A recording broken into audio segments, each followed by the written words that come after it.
Time to sound off, Husker Nation. This is your Real Red Reaction Show on Lincoln's KFOR. Call the show now at 402-489-1240. Welcome to it, Real Red Reaction. We're powered by the good folks at Slim Chickens, 48th and, of course, Old Cheney, 14th and Pine Lake, 2 locations.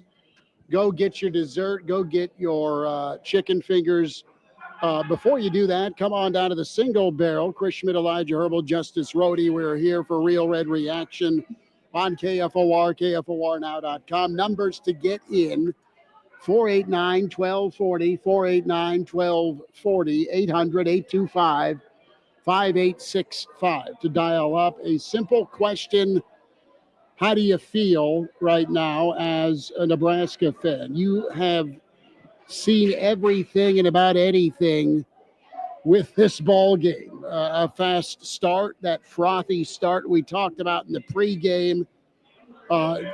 Bewilderment as Sparty, despite that start, hung in, found a way to go to halftime 14-7. You saw a Back to the Future where the offenses looked like Rutgers v. Nebraska a year ago because of the wind. And you saw offensive line play get sneered at as Sparty almost equaled their sack total for the season. A lot to talk about with the offensive line, a lot to talk about with the play calling. But, fellas, I think the word is relief today. Relief. Nebraska hangs on to win 38-27 as they outlast Michigan State. And a key sequence really started in that third quarter, fellas. Nebraska takes the ball, doesn't do much. They fake a punt on their own side of the 50-yard line. Harburg gets snapped and tackled short. And then Sparty decides to reel off a couple of consecutive touchdowns to take the lead. That last touchdown at the end was a killer for the cover. Sorry, well, not to jump in there, but that was brutal for some people out there. You had a key sequence, and Dylan had been having a rough day. No time to breathe, no time to throw, not much of a run game attempt. And on 3rd down and 10, fellas, he hit Barney. That gave some juice, some life, some momentum to Nebraska. A play later, Emmett Johnson takes it in, and Nebraska reclaims the lead for good. It's a series of 4 or 5 plays in a game that flip. The fake punt could have been a death nail. It was instead a 3rd and 10 completion to Barty that cleared the cobwebs for Nebraska, capped off by Emmett. Emmett gets in again. Nebraska moves to 4-1. Your word for today? The word. Give me a second on that. I'll just say, I'm trying to find the word for, I feel like I was feeling some deja vu up in the press box watching that game as momentum started to slip away. Iowa State, Nebraska, 2009. Well, just like whenever Childs snuck it in from 4 yards out. Untouched from a sneak. You felt the momentum kind of flip in that building. The air gets let out. And there was that feeling of like, oh, man, here we go again. Similar to what you felt Cincinnati whenever Nebraska punted the ball away to Cincinnati late in that football game and Cincinnati has a chance to go down and take the lead. You go, oh, boy, here we go again. That being said, Nebraska did not let momentum, which momentum's a hell of a drug. It is. Did not let it derail them. They stayed the course. That offensive line, despite how much they got killed in the second and third quarter, stepped up a bit in the fourth quarter, got Emmett some running lanes. They got Dylan some time to throw the football. Memorial Stadium was feeling pretty quiet, and they were able to snatch that game right back. So I think maybe progress, it's a step forward. It doesn't feel great. You definitely walk away from that game feeling like, man, it shouldn't have felt that close. And, man, what the hell happened to Nebraska's offense in the second and third quarters? But despite how bad it looked in those quarters, the fact that you're able to escape with a win is a sign of progress because of how many times we've seen Nebraska have games just like that over the past decade that they end up losing by 2 scores. Tim Bob Kitzmiller with us here on Real Red Reaction, powered by Slim Chickens. Justice Rhodey, Chris Schmidt, Elijah Herbal. We're here at the Single Barrel. Come pour a drink at the Single Barrel. 200 whiskeys to choose from. I think a large steak is in order. Nebraska moves to 4-1. Tim Bob, what did you see, brother? That thing, and I said it after the what would have or could have been a backwards pass was returned by Nebraska, but was negated as a forward pass that would have put Nebraska up a plenty at that point of the game. I just kind of turned to JP next to me in the press box and said, the game's drunk. That's kind of how this ball game feels like. But Nebraska able to sober up in time. Well, for me, it's Big Ten football, right? I mean, momentums go back and forth. The ball goes up and down the field. Missed opportunities. I mean, they didn't take advantage of the turnovers or the special teams advantages they had the punt called back. They didn't capitalize on the interceptions. But it's Big Ten football, right? And it's a lot of parity, and they won. I mean, let's face it, they won. They moved on. They got a win against, again, Michigan State is, I think Nebraska and Michigan State are very similar skills. I thought the defensive line played better. I'm with Elijah. I don't know what happened to the offensive line between the second and the third quarter. They kind of all of a sudden, but you saw Dylan a couple of times say, that's my fault, trying to do too much, maybe not taking the underneath route and hold on the ball too long. But, it was a win in the Big Ten football. And the biggest frustration for me is Archie didn't punt the ball very well. So that was probably the downside to the – He put it inside the 10 when it mattered. He did. He get the one when it mattered, and that's what it comes down to. But word today, it's Big Ten football, and you got to win. Justice, what say you here? We'll get to your comments here in the stream. Real Red Reaction, 489-1240, powered by Slim Chickens, 800-825-5865. How are you feeling right now as a Nebraska fan with the win? I'll say this. I think drunk is probably the operative word. That's probably what a lot of people are going to be after this game. It's what this game felt like. To me, watching it, there was that sinking feeling, like Elijah said, that deja vu crept in, where I was preparing myself to say, how am I going to be pragmatic? How am I going to go about this? If Nebraska loses this game, how am I going to keep a level head and try to move forward? Well, then it just completely swings like a pendulum. I think that's the operative word of the day is pendulum, because this thing swung back and forth with a ton of momentum. And it felt like, I think Puffins United put it best in the stream. For so many years, special teams lost Nebraska football games. You can clearly chalk up special teams as what won Nebraska the game. Ball. A blocked punt, and how about, get when they needed it most, getting the punt inside the 10. They were incredible all day. The muffed kickoff that they were able to get, affected by the wind. Special teams clearly won them the game today, and I think that's a big takeaway. Emmett goes for 120 on the ground. 4 carries for 20 yards from the backup running back. Some stuff still needs to be sorted there. Defensive line, like Tim Bob astutely pointed out, looked much better today, although against what looked like a LaGuardia turnstile offensive line. I mean, they were letting everybody through that offensive line, but still, it looked much improved on the defensive line. I think that you can feel a bit relieved. Obviously, everybody has their right to the concerns, and there are concerns with this football team.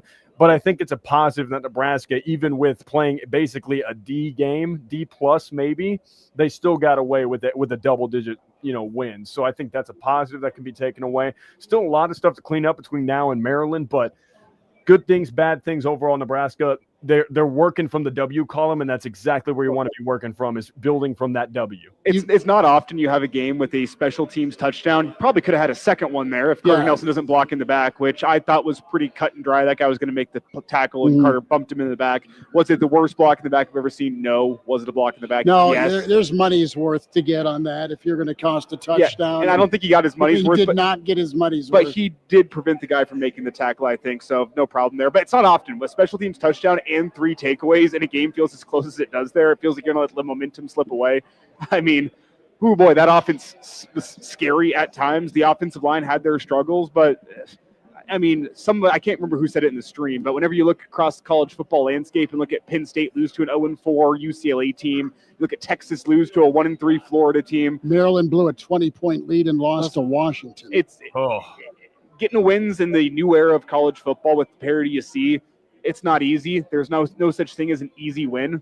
Nebraska could have won by more. They didn't, but they kind of got momentum back on their side. That's a positive takeaway. Can you be frustrated that it was as close as it was? Absolutely. but it's a win, and at least you're not James Franklin in Penn State. At least you're not Sark in Texas. Like, let's have a little perspective here. Well, perspective is key. Elijah Herbal, Justice Rhodey, Tim Bob, Kitzmiller, Chris Schmidt, 489-1240 reaction to Nebraska outlasting Michigan State 38-27. Nebraska owned that fourth quarter, 17 fourth quarter points. Guys, we'll talk about the good, which was special teams. The good was Nebraska's defensive line play today. The good was Williams-Nwaneri really being a force off the edge. I thought Judy played well with a good motor. I thought Buda Wright was tremendous at linebacker.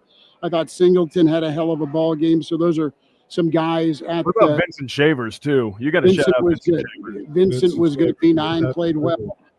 Special teams we know was good. The bad is the inconsistency on the offensive line. And listen, we are, I think we're all like, okay, Dana's big time. He's a really good offensive play caller. Dana's solid at what he does, has been throughout his career. It feels at times the guy is searching, and there's frustration, I think, from some Nebraska fans with just either the lack of commitment to the run game, willingness to go to the run game. Maybe he knows more than all of us, and that's probably true.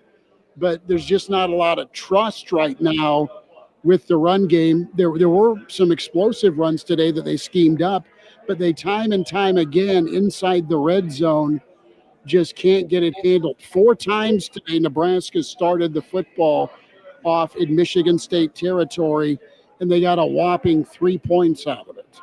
3 points is it. It continues to be a story, a struggle. They did, cap off that first drive for the touchdown with a little razzle-dazzle.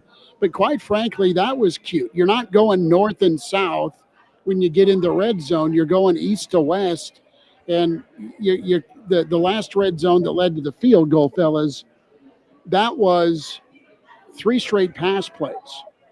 And you didn't try and run it once. You got a quarterback that got harassed, and Michigan State just made a decision with the wind, going into the wind, to come after him. The offensive line didn't get it figured out. Michigan State feasted, and they looked super confident with their pass rush, but it's the same story. Nebraska earned a win today. They earned a Big Ten win today with jumping out like they did and then coming back after giving up 2 touchdowns. But that's a 21-7, 3 straight touchdown scores by Michigan State to take the lead. That 7 felt like 70. You were just wondering if Nebraska was going to get even, and then they explode in the fourth quarter for 17. But plenty of good, lots of bad, and the ugly, fellas, is just, I have to say it, the ugly, despite 38 points, is that offensive line right now, trying to get it figured out with pass protection, what you're calling, how long the quarterback's holding the football, and guys not getting open. And I don't say this to be too offensive. I say it with all reality. In the second quarter, that offense felt like a Heinrich Harburg-led offense. And I love Heinrich Harburg. But do you remember how inept at times that offense was 2 years ago, where you don't trust your quarterback to throw the football? The defense can kind of key on the run. They get after the quarterback. Kind of what it felt like in the second quarter. Wasn't great there. I'm not sure it's necessarily what you expected. Maybe with the wind playing a factor, you had to get away from what you wanted your offensive game plan to be. But the offense was ugly at times in that second quarter, and there's no way to sugarcoat that, aside from the fact that you got the plays when you needed them whenever the game was close late in the third quarter and in the fourth. The other ugly was penalties. Nebraska's up 14-0. 2 defensive pass interference penalties, gets Michigan State the football at the 1. They eventually punch it in. You had a false start that blew up a drive. You have a block in the back. But Nebraska played, I loved their energy and their fury, but they played sometimes, I don't want to say out of control, but they were rushing so hard. They lost contain a few times. Tip of the cap to Childs. He made a lot happen despite getting beat around like he's an Everlast punching bag. Throughout the ball game. He made it go. Justice, who's with us? We got Chuck on the line, wants to ask a quick question. Okay. Chuck, thanks for calling. Welcome into Real Red Reaction. What do you say? Hey, guys, love the show. I was just going to ask, earlier this week, Dana Holgerson said that we would see something we've never seen before. What was that? Was it Mosey and Nelson in the second quarter? I'm not sure. What do you I think My intel told me it was Demetrius Bell coming back from injury, getting some carries out of the backfield. Demetrius Bell was scheduled to come back from injury this week. He retweaked that hamstring. I think it was the other hamstring actually in practice this week, and he was a no-go. But from what my intel said, that was going to be the bit of a wrinkle out of the backfield today. Chuck, what you saw that you hadn't seen before Was that weird double handoff too? was Harburg and Raiola in the backfield at the same time. That's one thing you saw. That's one little tweak that you haven't seen before. Predictably, we saw a fake punt at the 45 when I don't know what you do there. You don't screw up, so it's fourth down on your opening third quarter drive. But Chuck, that's what we got for you. A guy that ended up tweaking the hamstring, and then your former quarterback and your current quarterback in the backfield at the same time. Thanks, guys. Go Big Red. All right, Chuck, good to hear from you. 489-1240 to get in. Real Red Reaction, powered by Slim Chickens. We're here at the Single Barrel, taking you probably to close to 9 tonight. We'll be here until on KFOR. I think we'll be till 7:15, about 7 o'clock on the air. Wait, no, sorry, 8 o'clock on the air, maybe a little after 8 o'clock. And we'll probably take it a little longer online. So if you're listening on the radio, make sure you also check us out streaming online. The Average Joe Sports Show is the YouTube channel you can find, or the Real Red Reaction Show on YouTube. If you are on Facebook or Twitter, you can also find KFOR Radio on Facebook or Twitter for the live stream as well. So plenty of ways to catch us if you are listening on the radio and you want the full Real Red Reaction experience today. Well, Mike and Callie saying hold on to your butts as that thing got real tight when Michigan State went up 21-14. NASCAR Eric, no words. Mike, we're doomed. And the chat is glorious. We appreciate all of you checking in with it. Jay is here as well in the chat. Black Hills Brennan asking about the analytics here for the fake punt. Matt Rule, we'll hear from Coach Rule here on Real Red Reaction. Game Dog Nebraska averaged 5.8 a carry, minus Raiola's run stats. Michigan allowing 4.2 per carry. That's pretty good. You are right, Game Dog. And Nebraska went to the run from time to time. It paid off. A lot of big runs for Emmett Johnson. NASCAR Erica's right. The game was a roller coaster full of emotions, and you could just sense it in the stadium where, to your point, Elijah, the progress that you see is winning the game like this, coming back from a game like this. So many times you jump out as quickly as they did, Tim Bob, and you're going to roll. The door was cracked open on those 2 third down pass interference penalties in the 17-play drive for Sparty. But it was 2nd and 16 with the backup quarterback in, and homeboy came in and threw a couple of darts, got a couple of flags. They score, and then it's game on again. Well, that backup quarterback's got way too many too few vowels in his name. That's a hard one to pronounce. I'm glad I'm not making that call. But I thought, he played well. The backup quarterback came in and gave him a different dynamic. He played well. But I was going to say that the adjustment when they couldn't run the ball, I thought in that third quarter when it went to the screen game and the passes out of the backfield and got the ball out of Dylan's hands quickly and allowed the playmakers to make some play, kind of got the offense rolling again. And again, of course, you had the big screen play that goes for the touchdown and to kind of roll there late. But again, it is a roller coaster, but it's a win. In Big Ten football, you're not going to roll over anybody. I mean, it's too much parity. And Nebraska's getting better. I agree with everything you said, but it's a win. And you got to stack those, and that's all that matters in today's football. I mean, nobody's going to remember how close it was, what the stats looked like. It was a pretty evenly played game, overall when you look at it. And Nebraska comes out. I'm just happy they came from behind. When they got down, that's when I'm like Elijah. I was like, oh, man. And then they were able to come back and get that running touchdown. Emmett scores on the run, and then it kind of felt like they took that momentum back, especially with the special teams play. That's the one thing I'll say about this football team. Matt Rule's talked about it a lot. They had both handfuls today full of adversity, and this team could have gone sideways. At times they went sideways last year in tight moments. Nebraska able to come from behind. And listen, there's not enough lipstick for this ball game if you jump out like you did 14-0.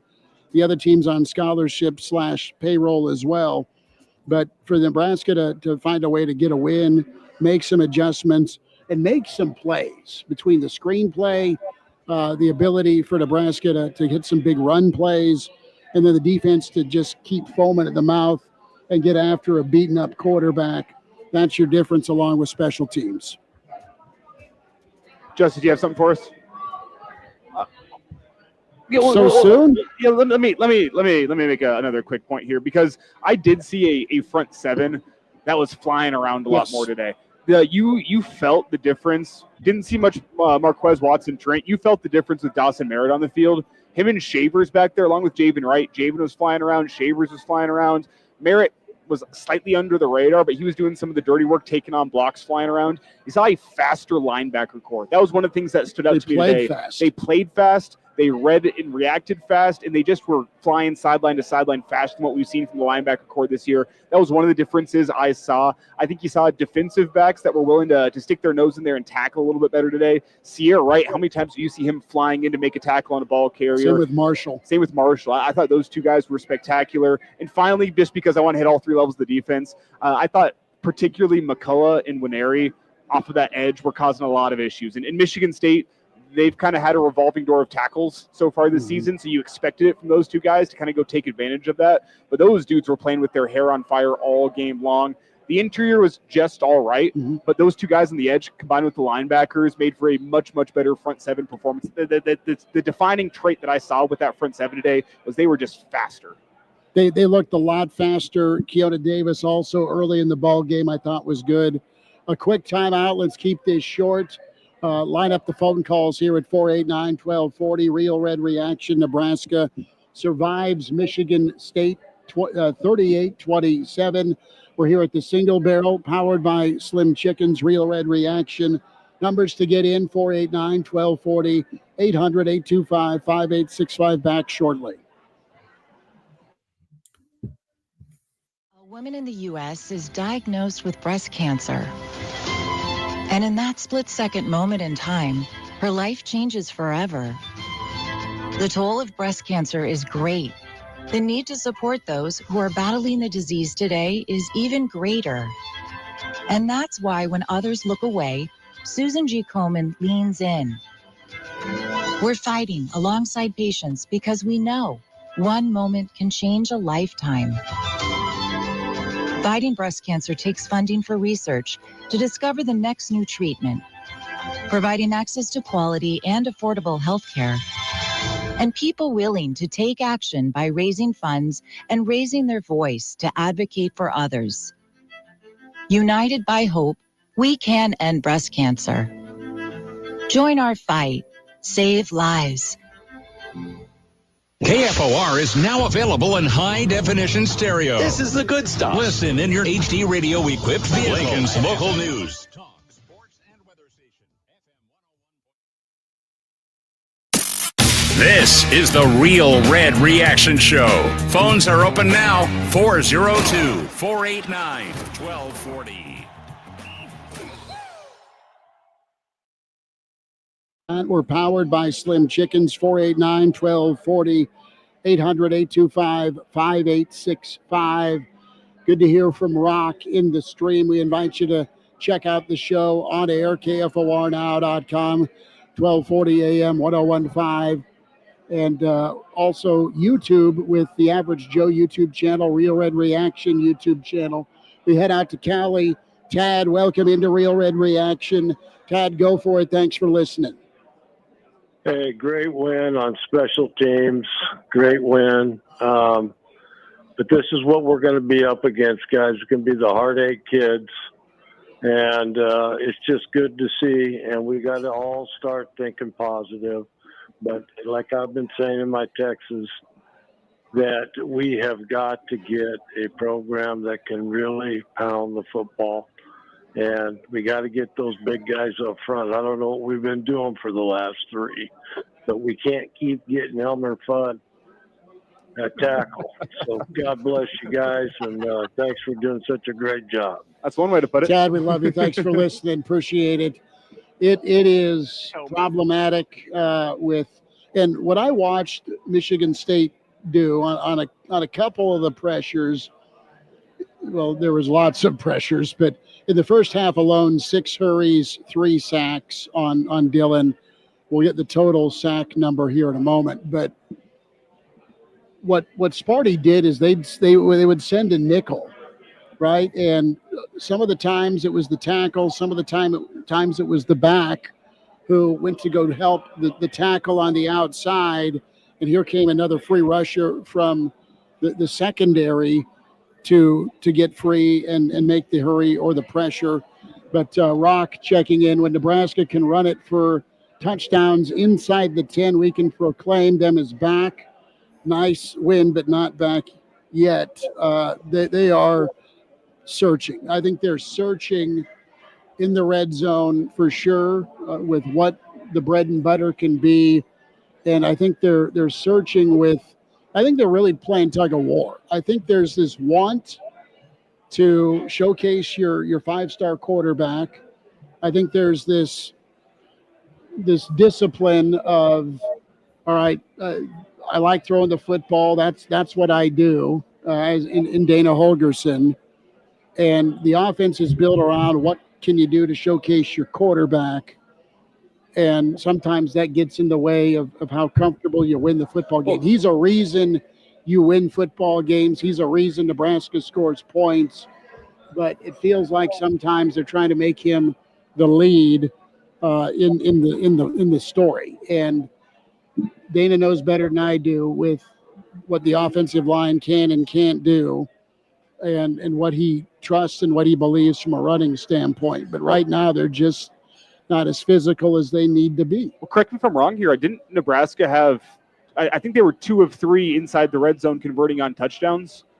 They had a field goal on the other one, which was there a sack that backed Nebraska up on that one? I can't remember off the top of my head, but 2 of 3, 66.67 repeating, or 66 repeating on the touchdown conversion rate from the red zone, which isn't great, but isn't bad. I mean, you can live with that. Right. They had some big plays that they didn't need that prevented them from possibly sputtering in the red zone. And the 2 touchdowns they had were on rushing plays. It was the double handoff to Emmett, and then you had the handoff to Emmett on the inside on that 23-yard. The sick counter play late in that football game where Lindenmeyer kicked out and Harburg followed up into the hole. So both your touchdowns in the red zone were running the football from inside the 10-yard line. So I wasn't extremely disappointed with that. I thought Nebraska got a little bit creative with their rushing attack comparatively to previous games inside the 20. I thought that felt like a bit of a step forward. Obviously, you want to go 3 of 3 in the red zone with your touchdown percentage, but I'll take what I saw today. I didn't think that was the biggest issue. Go ahead. No, Tim Bob, go for it, bud. Well, you were talking about Dillon and trying to do too much. I feel like they were disguising their defenses very well, and Holgerson's talked about that he's really good at reading at the line of scrimmage, but he wasn't picking up that blitz. And again, I don't know if it was the tackle or the back that wasn't picking it in, but I felt like they, have got to get the ball out of his hand faster. And he held on to it a couple of times. He patted his chest and said, "That's on me." So, sometimes it's play calling and sometimes players trying to do too much or, wanting that big play down the field. And he's just going to have to take that underneath route quicker. But I thought when they made the adjustments and made him get the ball out of his hand quicker, the offense looked better because defenses are going to load up and come after that offensive line with the blitzes because, I mean, how many sacks have we given up in the last 2 games, right? So, you got to make adjustments as a play caller, but you also got to make adjustments at a quarterback and say, I've got to do this until, we prove we can do otherwise. And also, it was partly because of the play calling in the second half, Nebraska getting the ball out of Dillon's hands quicker. But you also have to give a shout out to the offensive line because they got their tails whipped in the second quarter by that Michigan State front 7. For them to be able to stay the course and lock back in and be able to give Dillon some time in the second half, sometimes when you're getting your tail whipped, it becomes a mental game as an offensive lineman because the DN's got you in a blender and now you're guessing before he makes the move and he guessed wrong and here's another 15-yard sack. I'll give credit to the offensive line. Were they great today? No, probably a C- to D+ type performance for the offensive line. It wasn't a banner day from them, but I do want to commend them for staying the course. I mean, they did a pretty good job running the football in the fourth quarter, did a better job protecting Dylan Rylop. So for those guys to stay the course and kind of flip the script on what the game had been for them up to that point, you have to commend them in what was otherwise a pretty bad day. The series that really best painted the picture for this game was the 3 plays minus 32 yards. And that was after a punt return to the 28-yard line by Barney. And then you have a sack, you have another sack, you have a 5-yard penalty, minus 15 on the run for 3rd and 27. You end up having to punt from the 42-yard line, your own. And that is going to get you killed against better teams, even having a series like that, let alone it to happen once during a season. So there's still a work in progress with that. Justice? Yeah, but I think you also talk about the work in progress, but guys, we're also looking at an incredibly young roster. So I think what we're seeing in full time is kind of the growing pains of a young roster learning how to win in the Big Ten. Not excusing the poor play, but let's just state the facts. This is an incredibly young roster in some serious positions, and they're learning how to win. And really saw it in the late third and fourth quarter. That team turned it on. They had the conviction in their eyes. They had a thought in their minds. They were thinking about closing and winning that football game. There was not a thought in their minds of, oh, here we go again. You could see as they were starting to make plays, especially when Dillon rolled out, he had that strike to Ja'Cory Barney on that nice little out and up from the slot. That's when you saw the switch flip and them saying, no more. They're going to go close this football game, and we're going to find a way to put away Michigan State like we're supposed to. That's a young team that's learning how to win. And this is a team that, it's young in some key positions. The defensive line I thought played much more improved these days, and now you get a chance to learn from some growing pains. You get to operate from the win column. You don't have to work from the loss column and say, hey, how do we fix this up? We're coming off a loss. No, how do we fix things up? We're coming off of a double-digit win. I mean, how many players in this team can you circle that are young this year that you can point out and say it's going to be a problem for a little bit for the Big Ten? Like Merritt and Shavers from the linebacker spot, that is going to be a problem in the Big Ten, assuming you as Nebraska can keep them here. I know the transfer portal era is wild, but assuming you keep those guys paired together, that's a problem for a while. Rex Guthrie, is he a perfect football player right now? No. He's playing faster, though. He's playing faster, and you could see the strides made between just Michigan week and this week from a guy like Rex Guthrie. He played more confident today than he did against Michigan. So you see the potential there. Cortez Mills, I thought, looked good. Mekhi Nelson and Mosey, both in limited snaps, look like they're marginally better. Mm-hmm. Emmett is your best guy. I don't hate rolling with him throughout the game. He was pretty lathered up. But you can see some potential with those guys, though they're probably not ready for massive snaps right now. It's a lot of young guys you can circle, Justice. I'm with you. That's a good point. They're playing young guys. The guys are getting more comfortable. How about Winery and Petschak on the defensive line? Winery looked like a monster today. That guy was winning at an incredible rate. He was nice. And then how about Petschak with that disciplined and fast approach, the choppiness to stay and keep contained on Childs, where Nebraska almost got that lateral recovery that ended up being incomplete, but that was Petschak. How many times do you see Petschak run through a stop sign, run through barricades, and run by the ball carrier earlier in the season? He was much better today, to your point about this youth growing up. Today was a grow-up game. That's one term to use. And I feel like Nebraska's defensive performance, you look at the score and you see 27 points. 27 points for Michigan State isn't indicative of that defensive performance. I thought they played a little bit better than that. The offense didn't set them up well with some turnovers on downs, the interception from Raiola. Fake punt. Fake punt. They weren't set up great, but that defense was great. The secondary, I think we can end the debate. That secondary is legit.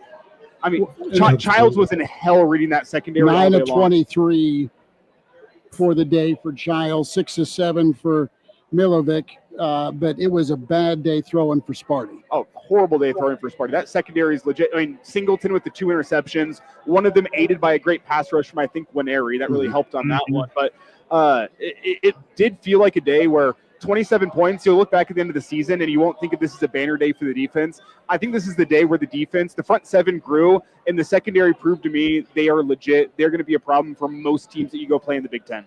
It was nice to see Tim Bob and Justice and Elijah 489-1240 to get in on Real Red Reaction, powered by Slim Chickens. We're here at the Single Barrel inside the Graduate 9th and P. But it was nice to see a lot of that first half, especially early on, before Childs got a little bit loose, second, third quarter with the scrambles. About every time he was doing a traditional drop back, you had somebody in his face, someone hitting him, someone digging him. Scott coming through to rescue us. Oh, God bless you, Scott. Hey, what about the hurdle on the pass rush in the first quarter? Yeah, Javen Wright. That was fabulous, and that was big time. But it was a better job of good rush. I mean, they talked about during the week getting more hats to the football. I thought that was big on the defense. You didn't have a lot of the single one-on-one tackles in space. You had players rallying to the ball, getting a lot of hats on the bringing down the ball carrier. And so, again, I think the defense played better. Again, in the era of NIL, I'm with Gray Lady. You can't use the young player. You're going to have a turnover roster every year. So, you're going to have to step up. But I thought, I feel like a lot of this offensive struggles was a little bit on Dylan and saw a growing pain. But I'm with you. Made the adjustments, made the changes, got the offense, got the touchdowns you needed late. And this is how you win in the Big Ten, right? It's going to be back and forth. But I thought the defense played much better, as you've already shouted out. Special teams was better. Offensive line is still a work in progress.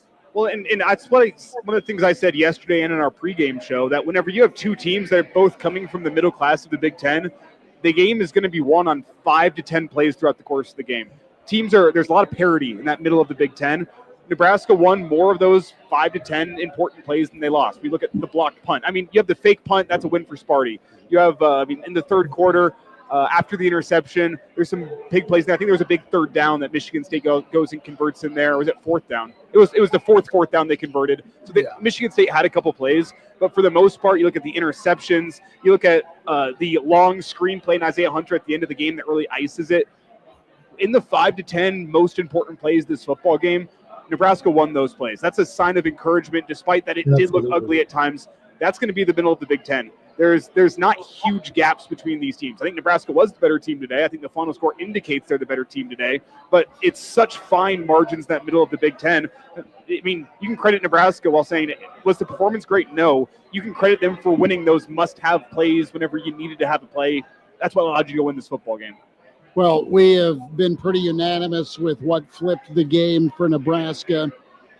It was 3rd and 10. It was Raiola, despite the pressure, rolling, finding Barney, touchdown, a play later with Emmett, and that tied to the 21. That did it, because I think guys, let's talk a little bit here about the fake, because and Matt Rule, will hear from Coach Rule here in a little bit. Why? And I know you're kicking into a wind. I know you just went 3 and out and got sacked. I'll have to go back and look at the complete series, but we know how a lot of the drives started and ended up. Eventually, you got hit for a TFL and it derailed you, and it was 2nd and 17. So Nebraska decided to fake it on their own side to seize some momentum or at least keep the football up 14-7. And that blew up on them. That backfire, that started the Sparty run. But Nebraska came back, took control to tie it, and you haven't seen that in a long time. There's been games in Husker history where Nebraska's had to fight tooth and nail against a team to just outlast somebody, but they did it at home. This ends their little homecoming, and now they can figure it out. And let's see who's got a little more juice to them next week in our nation's capital. Is it a team that just blew a 20-point lead and got beat 24-20, or is it Nebraska that got scared to death for a little bit and found a way to punch back? You just don't know. You got to feel pretty good, though, with the win for sure. The offensive line, though, is something we can talk about. Let's go back to the fake punt just briefly.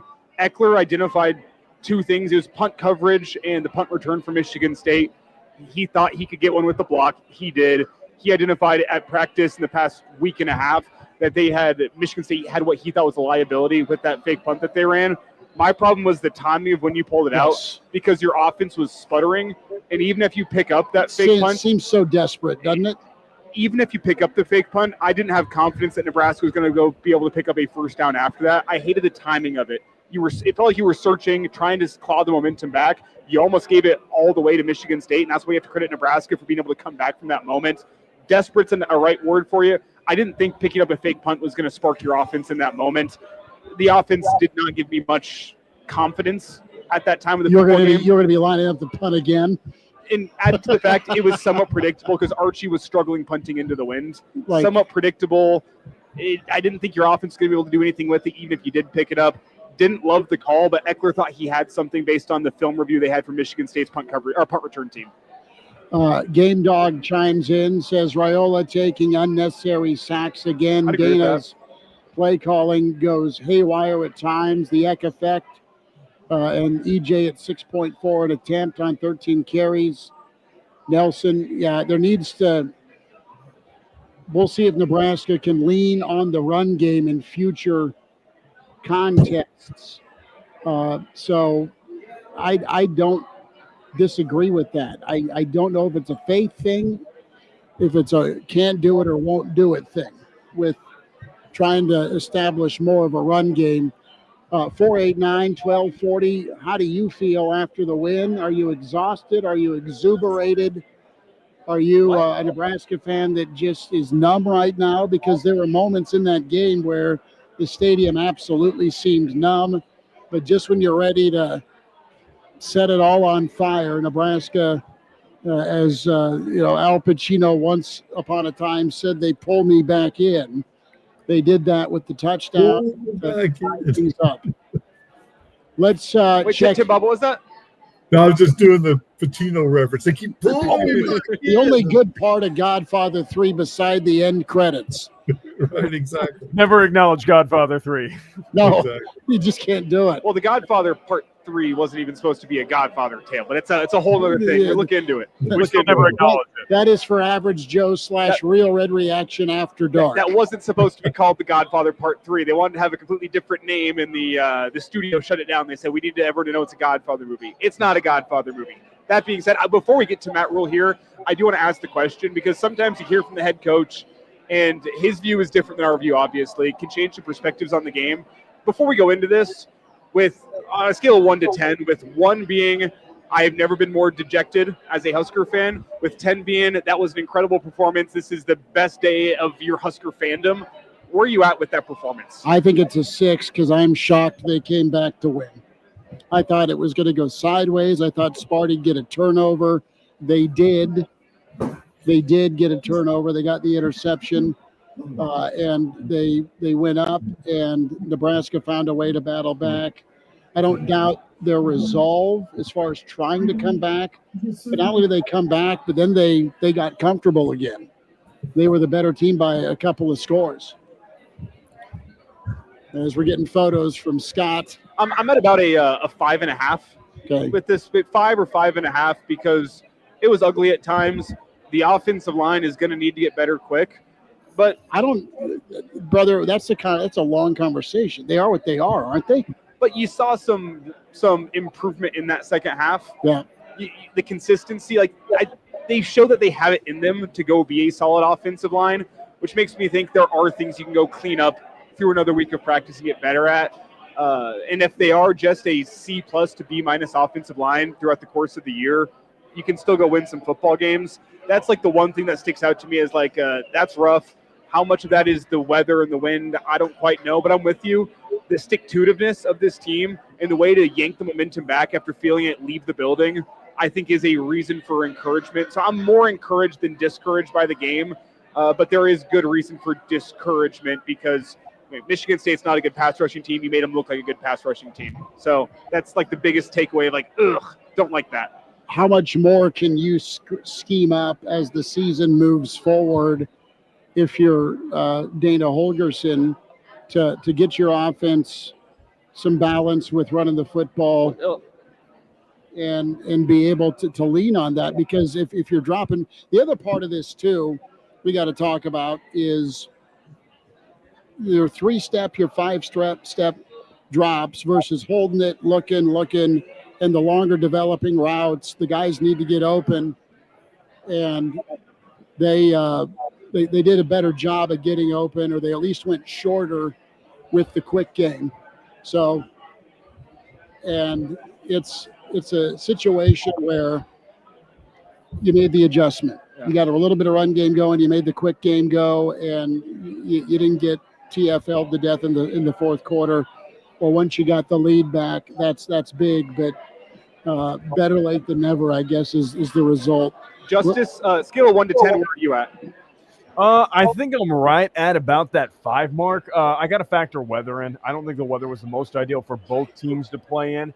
But I do think, at points, that game was really touch and go, and there was a pivotal moment where Nebraska could have let it slip. When they got down 21-14, they could have hung their heads and let that one get away. The team rallied together. They put something together. They made adjustments. They were able to, scheme something together, the quick passing game, the run game. The defense really locked it down. I think it's a 5, all things considered. Could have been better, could have been worse, but I think, you take a win and you walk away to the bank and you got to cash it. Where are you at, Tim Bob?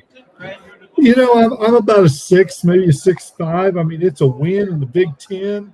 And again, I just have a different perspective. This is a very difficult league and a very difficult league to jump up to those different levels. I thought, Signetti said it good a few weeks ago, to beat the big dogs at their place is a chance. But, we're in the middle of the pack. You're still climbing back up, trying to prove yourself that you can win 1-score games, that you can come back when you're down. Nebraska hasn't been able to do that in a long time. So I'm encouraged that they came back. They gave up the lead. They came back. They found a way to score. The defense got some turnovers. Special teams looked better. I'm with Chris. I'm about a 6 and encouraged. But, I'm always an optimist. So that's just me. It's all right. Well, and you got a good comment here in the stream from T-Songster 23. In adversity, they had momentum.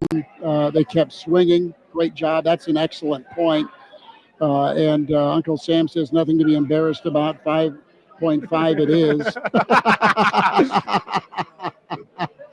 That's a great comment. Yes, Smitty started reading before he read the whole thing. I did. We got Big Red Junkies. Check out those fellas. Their podcast, tremendous. A lot of O-line struggles today. Have to go on Holgo if the running back refuses to even throw an elbow, and the OC won't line up more than 5 blockers. The defense will tee off. Yeah, Emmett, as much as I love Emmett, he is a net positive in pass protection. Mm-hmm. He throws some all right chip blocks sometime. Keeping him in as a 6-man in protection does not go well for Nebraska. I think you could say the same about Lindenmeyer. He's hit or miss as a 6 protector. It comes down to chipping, which does that limit what you get from Lindenmeyer and Emmett? Yeah, but it seems to me to be the only effective strategy you have as an offense in order to get your tackles some help whenever they need it, because Emmett as a 6 protector has been something of a liability so far this season. You've got Captain asking about Pritchett. The false start was there. And I'm not worried about that. I'm not. Yeah, I mean he played. He gets one. he didn't play an awful game. I mean, he was, to my knowledge, not the one getting beat off the edge repeatedly. Yeah, he didn't have a perfect day. I'm at about a B- with Pritchett. Solid, running the football. Wasn't a banner day for his pass protection, but it was better than what you had from the left tackle spot against Michigan. Credit to Gunner making the flip from left to right. I know he's played that a lot throughout his career, but it's a tough flip to make midseason to go from left to right. I mean, it's like driving on the wrong side of the road after you've been working on the left side through all fall camp and through the season.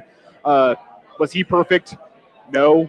But I think there was some reason for encouragement moving forward through tackles.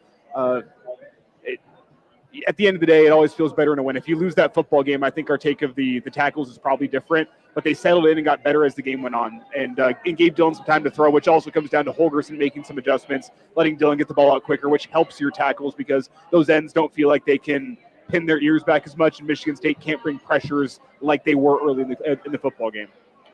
489-1240, 489-1240 to get in. Real Red Reaction powered by Slim Chickens. Talking Nebraska able to win a shootout, a roller coaster ball game that was back and forth, up and down. Robert said checks in, says they would made too much out of going into the wind, got into their heads. Michigan State's backup had no issues pushing it downfield into the wind. We'll get some more comments. Justin said Cincinnati won. Yeah, Cincinnati looks all right. Cincinnati looks good. Yeah, they look pretty nice. Ran for almost 300 yards.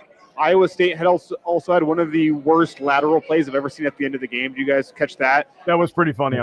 They're ladling the football around, the time hits zero, and the Iowa State ball carrier just runs out of bounds. Well, he's walking home. It's almost like Russell Wilson throwing it out of the back of the end zone on fourth down. The game on the line. Or Nico against Arkansas, where he trots out of bounds with no time left. Hey, I'll give Nico a pass today. He balled out against Penn State. Yeah, at least they got their first win of the season against somebody else. Gray Woman 79 says, didn't expect the game to get on my nerves like this. You've got, I don't know if it's that James Williams, but a James Williams, emotional roller coaster. If it's that James Williams, oh boy, he's got some. Well, yeah, I mean, you're not supposed to be on your phone an hour into kickoff against Miami. Yeah. But roller coaster game like this, I'm here for it. Very exciting, very entertaining. And if you laid the 10.5, do we need to go to break first before we're going to break in a second, but with this roller coaster nature, it's still one of my biggest takeaways. The fact that you're able to get out of this game with a win, because you have seen that game over the past 5 to 10 years where Nebraska jumps out early, the opponent takes control midway through the game in the third quarter. Now you're fighting from behind and you can never reclaim that momentum. You've seen that story before. And Nebraska ends up losing by 7, they end up losing by 4, whatever it may be. That wasn't Nebraska today. To be able to take that momentum after they left the building, reel it back in, and go get a win, that's one of the most positive signs of encouragement you could have. You got the 1-score victory against Cincinnati to kick off the season. That felt like a step forward in that regard. Today it was, you start the game off strong, you lose all the momentum. You've seen so many times Nebraska not be able to get that momentum back in a football game. They end up losing to an inferior team that you should be beating. Today, you get the momentum back. You ride the roller coaster of the game. You understand, hey, what goes down must come back up with the momentum. And that's a little simplistic because Nebraska did a good job getting that momentum back, getting the crowd back into the football game. But that is an ultimate sign of encouragement for me because I don't think the 1-score issue is behind you with Cincinnati. I'm not convinced there. I'm not convinced that Nebraska is going to always claim the momentum back, but it's a step in the right direction, both of those regards, with the win against Cincinnati and the win today. Well, you were up 14 rip and had a chance to keep adding to it, and you didn't. Sparty came all the way back, 21 unanswered, and then you righted the ship. Duck saying, look, Nebraska lucky to go 2-2 in October. That's interesting, and it could be real. We'll see if Nebraska uses today. Put that back up if you could, Justice. Jeff Snitley, part of the Boulder Peace Treaty here, says he's talking trash about, he's talking about James Williams. Yeah, he's waiting to go in. Rush the quarterback. Well played. A timeout, and then we will hear from Matt Rule. We'll also hear, and it's also likely from the Pride of Fairbury, Bill Dolman. We also say goodbye to Tim Bob Kitzmiller. Tim Bob. I'm jumping out. I got to drive back to Lincoln, so go Big Red. Hey, buddy, there he is. Tim Bob Kitzmiller, appreciate you jumping on. Good to see you. A quick timeout here on Real Red Reaction. We're powered by Slim Chickens here, 84th at Old Shady, 14th in Pine Lake, and now a new North, 83rd location. That was released this week. Okay. Yes. Was it released? Yes. All right, I didn't know that, but good to know. Yeah. I'm looking forward to that. So 3 locations. Soon to be 3. And you'll have great reviews from Justice Rhodey and Elijah Herbal, who crushed. I think they ate poor old Slim Chickens out of house and home. Coming up, the Pride of Fairbury is here. We'll do a quick break. We'll get a Bill Dolman take, and then we'll have Matt Rule. Sound good? Yep. All right. Stay with us. Give us a shout, 489-1240. Huskers hang on. They say bring on more roller coaster. 38-27, Nebraska the winner today. A quick timeout. Bill Dolman in the on-deck circle next here on Real Red Reaction on KFOR.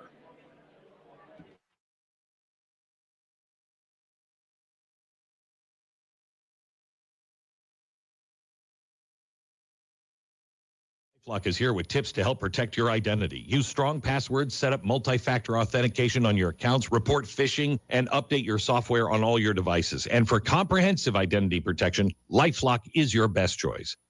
LifeLock not only alerts you to suspicious uses of your personal information, but also fixes identity theft, guaranteed, or your money back. So stay smart, stay safe, and stay protected with a 30-day free trial at LifeLock.com. Use the promo code BECK. Terms to apply. If you have unfiled taxes or are in debt to the IRS, this is important news. Did you know the IRS has programs specifically designed to help people struggling with tax debt? Powerful tax assistance programs that can save you thousands if you qualify. No one knows these programs better than the experts at Optima Tax Relief, America's most trusted tax resolution firm. A-plus rated by the Better Business Bureau, their award-winning tax attorneys and licensed professionals have resolved over $1 billion of tax debt for their clients. One call to Optima can start the process, helping to put an end to your worries about wage garnishment, asset seizure, and other aggressive IRS actions. Find the best options to solve your tax problems. Call the experts at Optima Tax Relief today for a free consultation. Call 800-936-9033. 800-936-9033. 800-936-9033. Optima Tax Relief. Some restrictions apply. For complete details, please visit OptimaTaxRelief.com. Find what you love what you find. A Total Wine and More. There's so much waiting for you. Spirits and beer, thousands of wines. Walk right through the door. It's all here to explore. With guys in the know and prices so low, it just might blow your mind. You're gonna find what you love and love what you find. Drink responsibly, B21. Don't just get a second quote, get a second opinion with Harley's Heating and Air. For a limited time, receive a free second look from our expert technicians. Our team is trained to diagnose and recommend repair options. Harley's Heating and Air. Our second look could save you big. Here's a tale of Becky. Didn't know what to do with new meds prescribed and no real cost clue. She squinted at prices, that can't be right. Then tapped GoodRx and saw the light.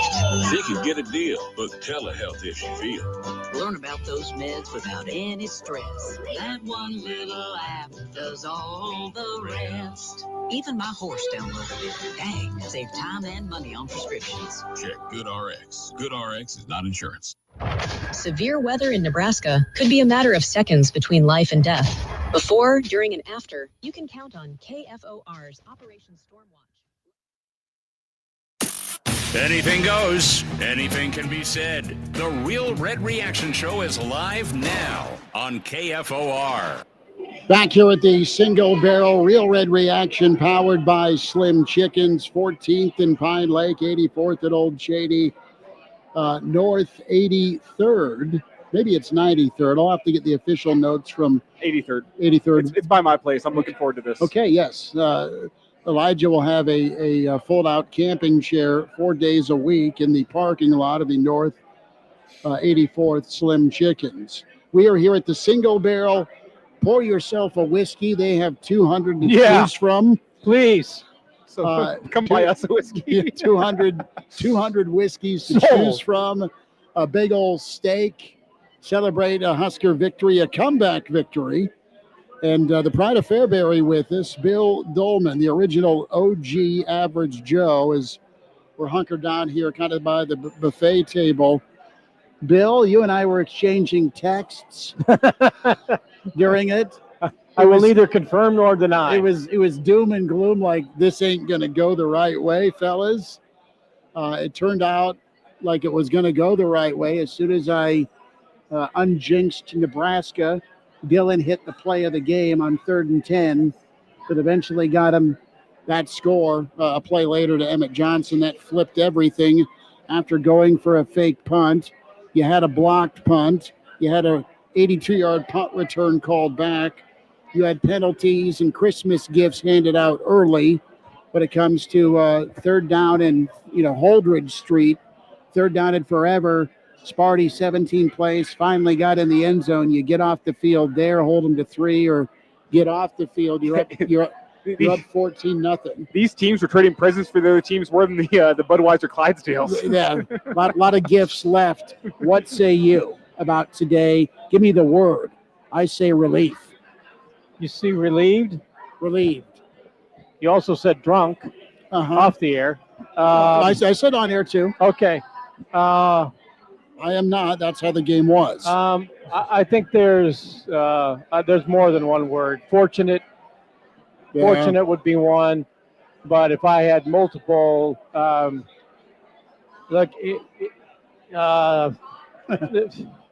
there's some fool's gold there. Okay.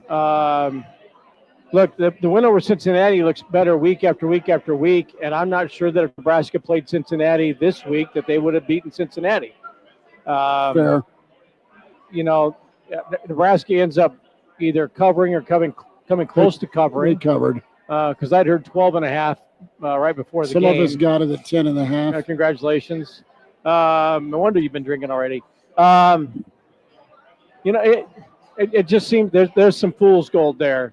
That if I'm Maryland and I'm Minnesota and I know I've got Nebraska coming to my place the next couple of weeks, Michigan and Michigan State both developed a perfect blueprint on how to maybe not beat Nebraska, but scare the hell out of them and expose them and, rush the passer. Nebraska, I thought, was really good against the run today. Childs had that weaving run. Other than the scramble. Yeah, that was a weaving run. But I thought Nebraska was really good against the run, against an offensive line that is not what Michigan has. And I'm not sure Nebraska is going to face an offensive line like Michigan's, maybe the rest of the season. So if they go against a relatively similar O-line, I think Nebraska has the wherewithal to create some creative plays defensively that they can mask for them being a little smaller on the D-line because they are a little more athletic. So I think Nebraska found some remedies and antidotes, to be able to beat lines that are relative to them. But Nebraska's offensive line, Michigan State had 2 sacks all year, something like that coming into the 6. game.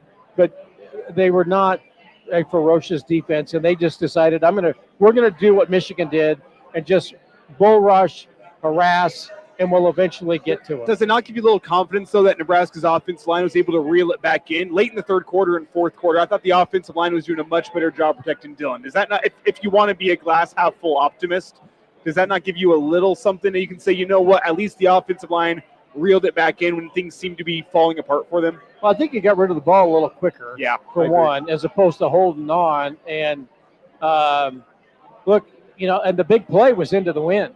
The wind was a huge factor in this game. There's no question about it, but it can't be an excuse as to why Nebraska was so, I don't want to say inept, but was not much of an offensive threat through 2.5+ quarters. That the pass play was into the wind, and the touchdown by Johnson on the ground was going into that south end zone.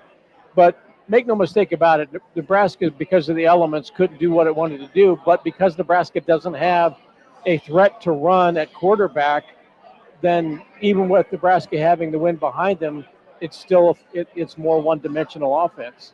So what do? Bull rush the guy, and they did it. What do you think of Nebraska's rushing hierarchy? What I mean by that is when it comes to some of Dana's favorite plays or trusting plays, is it just as simple, and don't overthink it, that he wants to throw the football because they've got a quarterback that they want to show throwing the football? They want to go try and win the football game, yes. So my thought is he believes that's the best way to go do it, and it's what he knows best. But they need to run it. They leaned on the run a little bit today, or at least they got big plays out of the run game, which will maybe help him call more run plays, but they just don't do anything with it in the red zone. They're going east to west every time they try and do run it into the red zone, they're throwing a jump ball in the red zone. The one thing about Nebraska's running backs over the last couple of games and since Cincinnati, and look, let's put Akron and Houston Christian aside, okay? Sparring partners in boxing don't count as matches. So Akron and Houston Christian were nice feel-good games, okay? Nebraska's east-west running at the line is sidestep left, sidestep right, sidestep. It's like watching a country line dance, which I hate. It's not running. It's not running. It's they dance when they get to the line of scrimmage. There is so much hot step footwork and not blasting through and hitting the crease hard.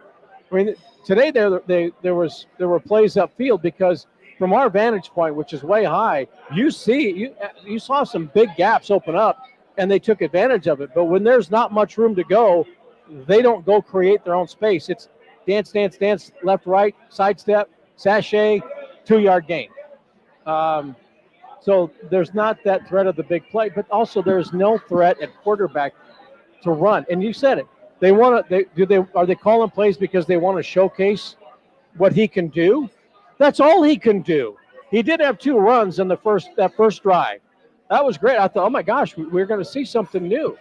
But then once Michigan State decided, yeah, we can bull rush like Michigan did, then he had happy feet and collapsed in the pocket. Look, he came through with some big plays, and that pass, in the third quarter was money into the wind. Oh. Great play.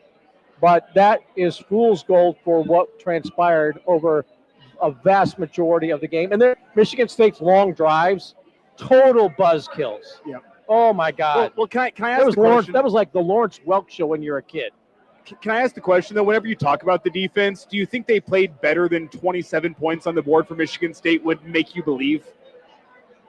I know you have the long drives, some of those aided by penalties. Michigan State momentum. Also, Michigan State aided by some good starting field position, an interception, a turnover on downs, a fake punt that didn't go well for you. Do you think that might be a little bit of fool's gold for Michigan State, the fact that they did put 27 points on the board? Because I left the game feeling that's a good point. Slightly more encouraged by Nebraska's defense. That's a good point. I would cede that to you. Their long drives were killers. It sucked the life out of the crowd. Oh, my God. It was like much of the game was like watching a bad warm-up band at a concert, like, oh my gosh, we got to endure this for 45 minutes before Motley Crue comes on or Ozzy. Stone Temple Pilots coming. But I thought Nebraska's defense was better than 27 points given up because they really flew around the football. They were good at the front 7. Singleton was muddy as well. Let's hear from Matt Rule. Yeah, how long is this, Justice? It is 12 minutes and 11 seconds. Okay, Perfect. Let's hear from Matt Rule. Pride of Fairbury's here with us at the Single Barrel Real Red Reaction. 489-1240 to get in. 800-825-5865. How are you feeling after the win? Exhausted, exuberated, numb? You can fill in the blank as you go. Justice, I think numbing is the word I gave you during the game. Justice with us in studio. Elijah Herbal here at the Single Barrel. Bill Dolman, Chris Schmidt. Matt Rule, post-game thoughts. Nebraska hangs on against Sparty. So I was trying to read the number. credit to Michigan State. I thought they played really hard. I thought their quarterback was magnificent while he was able to go. Disappointed in how the game ended with the last drive. Defensively, though, other than that, I thought we played really well. We held him under 100 yards rushing. He's a good player, and we knew he'd make some plays. Offensively, we were out of rhythm for a long, long time after that first drive. They made the decision to take the win in the third quarter, so we had it in the fourth. Big play, I thought, was the wheel route to Jacory to get us going at the end of the third, and then we had the win in the fourth. I planned on taking the ball to have the win in the fourth for a game-winning field goal, but they gave it to us anyway. So, probably a good decision by them. They scored 2 touchdowns with it, but we were able to win the game in the fourth. So, scored 38 points, not the cleanest game we've ever had. So we'll try to get better. Coach, you've kind of talked about these games are ones you like because you have things you can work on and get better at, but you ultimately get the win. Did that feel like that kind of game today? And I think they're all going to be like that in the Big Ten. Did Penn State lose to UCLA? Yeah. So, I know I say it and everyone kind of rolls their eyes at me but this is what every week's going to be like in the Big Ten now, right? Like you're going all over the country. Every game's going to be a battle. There was the win obviously had somewhat of an effect on both teams today. You can see even the punt game, just the field position, like we kept hanging the ball up and it was going 25 yards. Part of the reason why we went for the fake punt, I call it the fake punt. That's not on Eck. That's on me, so I'll take responsibility for that. And thought we had a great shot at a big play, and just their kid made a nice play. So credit to them. Outside the fake punt, the special teams today and what it was able to do and how it affected the game. How big of a factor is that? Yeah, and then we had the punt return. The other punt return for a touchdown. Unfortunately, came back, but we came out. We said we were going to block a punt. Credit to Jameer Khan. Like he prepared all week to block that punt. We told the team he's going to block the punt. We hope he blocks the punt. Hey, go block the punt. We said he's going to block the punt. He blocked the punt. Carter scored the touchdown. Should have scored again the second one. So, and you know what? I don't care about the punt. If I'm being really honest with you guys, the punt fake was the right call. Like I'm saying, we're going to put the ball in our guys' hands with a chance to make plays. And we still even had him stopped on that drive. It was 4th and 4. We came unblocked. We trust our defense. And so we're not going to make our decisions based just on the results. We trust our players, and that's the biggest thing. That game right there, Sam, that was UCLA to me last year. That felt like it at the half. It felt like come on, guys. And you know what? They went after it. And, they didn't just sit back. We just kept battling and fighting. That's been my challenge to our guys. 60 minutes of us playing hard is going to be hard for teams to withstand. And in the end, it's basically a 17-point win. Think about that. We're losing at the end of the third quarter. We win by 17. Unfortunately, we gave the last drive. Sorry. How hard was just the flow to manage just with the win? I mean, you go from 9 minutes of the first quarter with the win. You don't get the win again until the fourth quarter. Just go that long and have to manage. I think it was unique in that, you never want to make – so none of this is excuses. It's just the way it went, right? Like we scored and then we blocked the punt. So we went a long time without our offense really playing. And so it was like, hey, we have to get in rhythm now. And then all of a sudden, we just couldn't get in rhythm. But then on the flip side, the same thing happened to them. We went down, we had a long touchdown drive, and then they hung the ball up in the air. And then they never scored again to the last drive. So, offense is so much rhythm. Like Dana, he kept trying to get in rhythm. They kept trying. Finally, they hit that big play on the wheel. And credit to Luke Lindenmeyer. He's supposed to pin the end lined it up outside of him.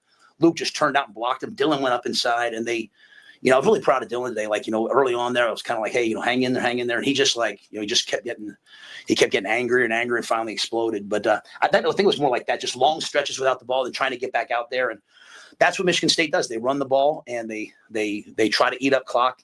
At one point, they were 2 of 10 or something, or 1 of 7 on third downs, but he was just making plays on the scrambles. And we sacked him a bunch of times. Probably would have sacked him way more if he wasn't so elusive. Was there anything more to that moment that you had the wheel route there? And that's right when Michigan State had gone ahead for the first time. Do you feel like that snapped something in your guys at all? Well, we were my whole point was they just get to the fourth quarter with the wind at our back. And, we're just going to go win the fourth quarter. It was 3rd and 9. We were kind of out of rhythm. We got him outside the pocket, and that was a great play design. We ran a similar play last week, that one that Isaiah caught that, he unfortunately stepped out of bounds on, but it was a different play, and we just ran it off of that. And it was a game plan play that worked. And, I just feel like, at the end of the day, when you put the ball in Dylan's hands and Jacory Barney's hands, something good's probably going to happen. And, they found a way to make it happen. And then I think after that, obviously the kickoff it was beneficial. I wanted to get to the fourth quarter by kicking into the wind. They misfielded that ball. And, that was a 10-point swing, obviously. How do you feel about just the pass rush? I mean, you hit Childs a lot today. It looked like we were getting there. They had everything they could to slow you down. They were running the zone reads and stuff that slows you down because you're trying to play all that. But He just could have hit mute. He didn't have to run out. And so it looked like we were getting there a lot. But again, our whole focus this week, our whole defensive focus was stop the run, no big plays to 1 and 6 and tackle 2. And so, they held them under 100 yards rushing. So, I know we're not very good run defense, but we were today. and I mean that sincerely. We haven't been a good run defense. Well, today we were. And so that's a challenge to our guys. But then the quarterback, we didn't tackle the quarterback well enough. So I've said it on record many times. I love this team. Even at the end, Sierra, I was very positive. And then Sierra got up and he was furious about that last drive that we let that backup quarterback move the ball down the field. So they're hungry for more. But I don't want to minimize how good 2 is. I think he's excellent. And he's done that to everybody. Because because we stopped the run, it became more of a drop back type game and a movement game, and he was able to make plays. He's a good player. And you mentioned it earlier about growth, about last year, kind of reminded you of last year. How much growth have you seen? And did this really prove that you're headed in a positive direction? Yeah, we're not trying to prove anything to anybody. That's the biggest thing for us. Our guys have done a good job of blocking out everything. I mean, that's the second game in a row we've been booted home. Our guys are out there and they're mad. Dylan's yelling at the crowd. I'm like, don't yell at the crowd. They paid their money to come here, right? You know what I'm saying? They're paying $12 for a beer. You know what? It's part of the game. Go play well. When you're not playing well, go play well. And so we're not trying to prove anything. We're trying to play good football, and it's really hard. The Big Ten is hard. And it's not we're not focused. They got good players too, and they game planned us too. And so I think the biggest thing is we just keep hanging in there and playing. But I don't know. I mean, like I said, I think this is a game in previous years we might would have lost, or not went the way it went. But we end up with a 17-point lead, and then we give up a touchdown. They're mad afterwards. So I like the mindset and where it's headed. There's a ton of things we have to clean up. There's a ton of things we have to get better at. We are not a perfect team. We have to play around all of our things. But I also say we show up every week, even when it's not perfect. Our guys show up. Even the Iowa game last year, you can't say we didn't show up, right? So our guys show up every week since that UCLA game last year. And this was the first game that kind of felt sneaky like that, ugh. And even at halftime, the coaches kept saying, come on, you did the defense. Come on. I'm like, you need pep talks? They scored 7 points. We need a pep talk? What are we talking about here? So it's just growing. I thought John Butler was awesome today. On the headset, he was fiery.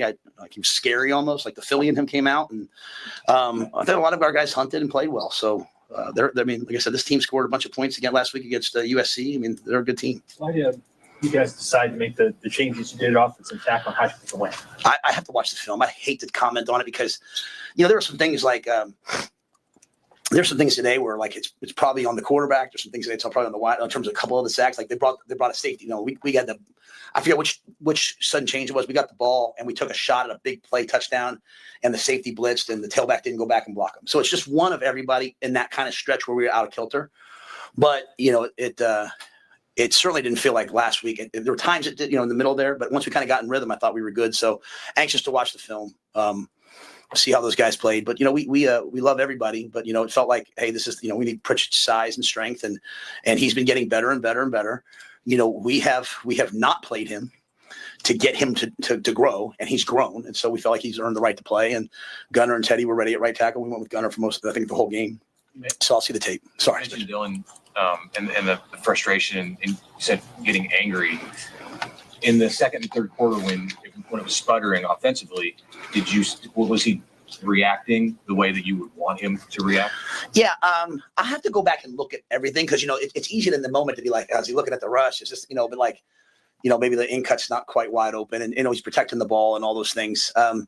Even the interception in the third quarter was so reminiscent of the end of the game at UCLA. And if you guys remember the times I've talked to you about sitting in the cafeteria the one day in camp and sitting there with Dylan, him watching the UCLA game was on the Big Ten Network, and him being like, shoot, it's a 7-point game in the fourth quarter. And I said, yeah, bro, they're all going to come. Don't panic. And so I love what he did after that. I felt like there was a little time there in the middle where it was just kind of like, oh, what's happening? At some point, I want to see I want Dylan angry. I want in the moment locked in, but I want a fired up, blood in his eyes Dylan, because that's the best Dylan that there is, and the guys will fight for him. And but other than that, I can't say exactly how everything else went. You know what I'm saying, Mitch? There were so many things that were happening that was going fast. I'll have to watch the tape to really, really dissect some of the X and O stuff. But I thought the play, I'll go back one more time to the double post wheel to Ja'Cory. I thought that's the play that kind of ignited us and gave us a shot. Sean Singleton, 2 interceptions and almost had a scoop and score. They called it. Yeah. I'm pretty sure that ball was forward when they called it.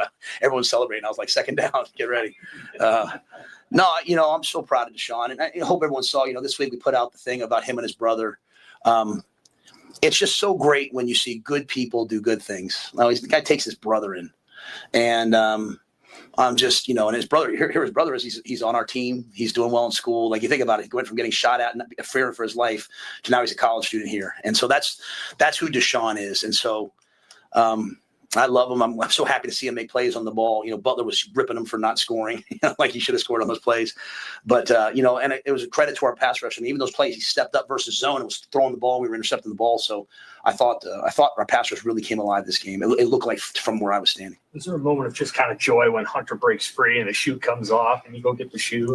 Yeah. Well, and I ran out there because their kid went down, too. I was making sure he was okay. But yeah, like I just think like sometimes even our guys, they think like it all comes down like, let's call this play. Like, it's not. It's great players making plays, right? And so like Isaiah made that catch, and Lindenmeyer makes his block, and then left guard or some of the center, I don't know who it was, makes their block. But then shoe comes off, and that's who Isaiah is, man. He's like I told you guys before, he's a tailback. He's in the 90s. He'd have been like an I formation tailback. Like, what I'm saying? Like, that's who he is. He's a guy with the ball in his hands. He was hot today. Dana kept saying like, we got to get the ball to Isaiah. We got to get the ball to Isaiah. So really happy to see him do that. And just the fact shoe came off and he was ready to play. That was great. How'd you feel for Carter Nelson getting a touchdown? Yeah, happy for him. He just gets better and better and better. Happy for Jameer that he blocked that kick, and happy for, Jameer's told a lot of stories to us about, eating, lifting in the student center at his last school, great school, no disrespect, but like coming to this facility, how grateful he is. And if you could see that moment, Dylan, you see Dylan hit me and I limped for the rest of the game, but the joy on the entire team, because how much they love Jameer, like how hard he practices, how hard he does everything. Like, just when you see a guy block a punt and Carter score a touchdown, the guys love Carter, they love Jameer, and how they all celebrated. I thought that was really great. And, Carter did some other really good things in the game, caught the screen, unfortunately we had a 15-yard on that play. All right, thanks. That is Matt Rule, and a lot of response to some questions. Bill Dolman with us, Elijah Herbal, Justice Rohde, Chris Schmidt. We're here at a packed single barrel inside the Graduate 9th and P, where we're at for every pregame and postgame home football Fridays and Saturdays. Huskers hang on and get it handled 38-27. Some without watching the tape, some reality there from Matt Rule in the moment. And he is very matter of fact, and Nebraska fans for the longest time, when it comes to Big Ten action, fellas, these games slip away.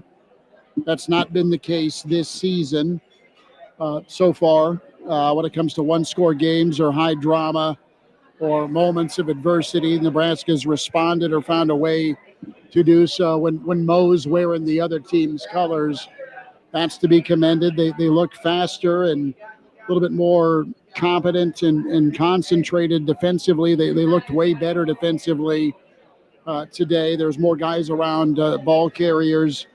Guys are going to make plays. Rules just kind of laying it out there and trying to leave some breadcrumbs about how life will be in the Big Ten. The difference is, instead of being 20-17, they're now 38-28 ball games. There are more shootouts in the Big Ten, at least this season, as you've got better quarterback play. But Nebraska won't apologize. They'll try and fix before they head out to our nation's capital and take on Maryland. You shouldn't apologize. I mean, every single team, we talked about this earlier in the week, aside from 1 to 2 teams a year, has some sort of flaw within their team. And even those national champion type teams are going to have a flaw somewhere in their team. They're going to try to hide that.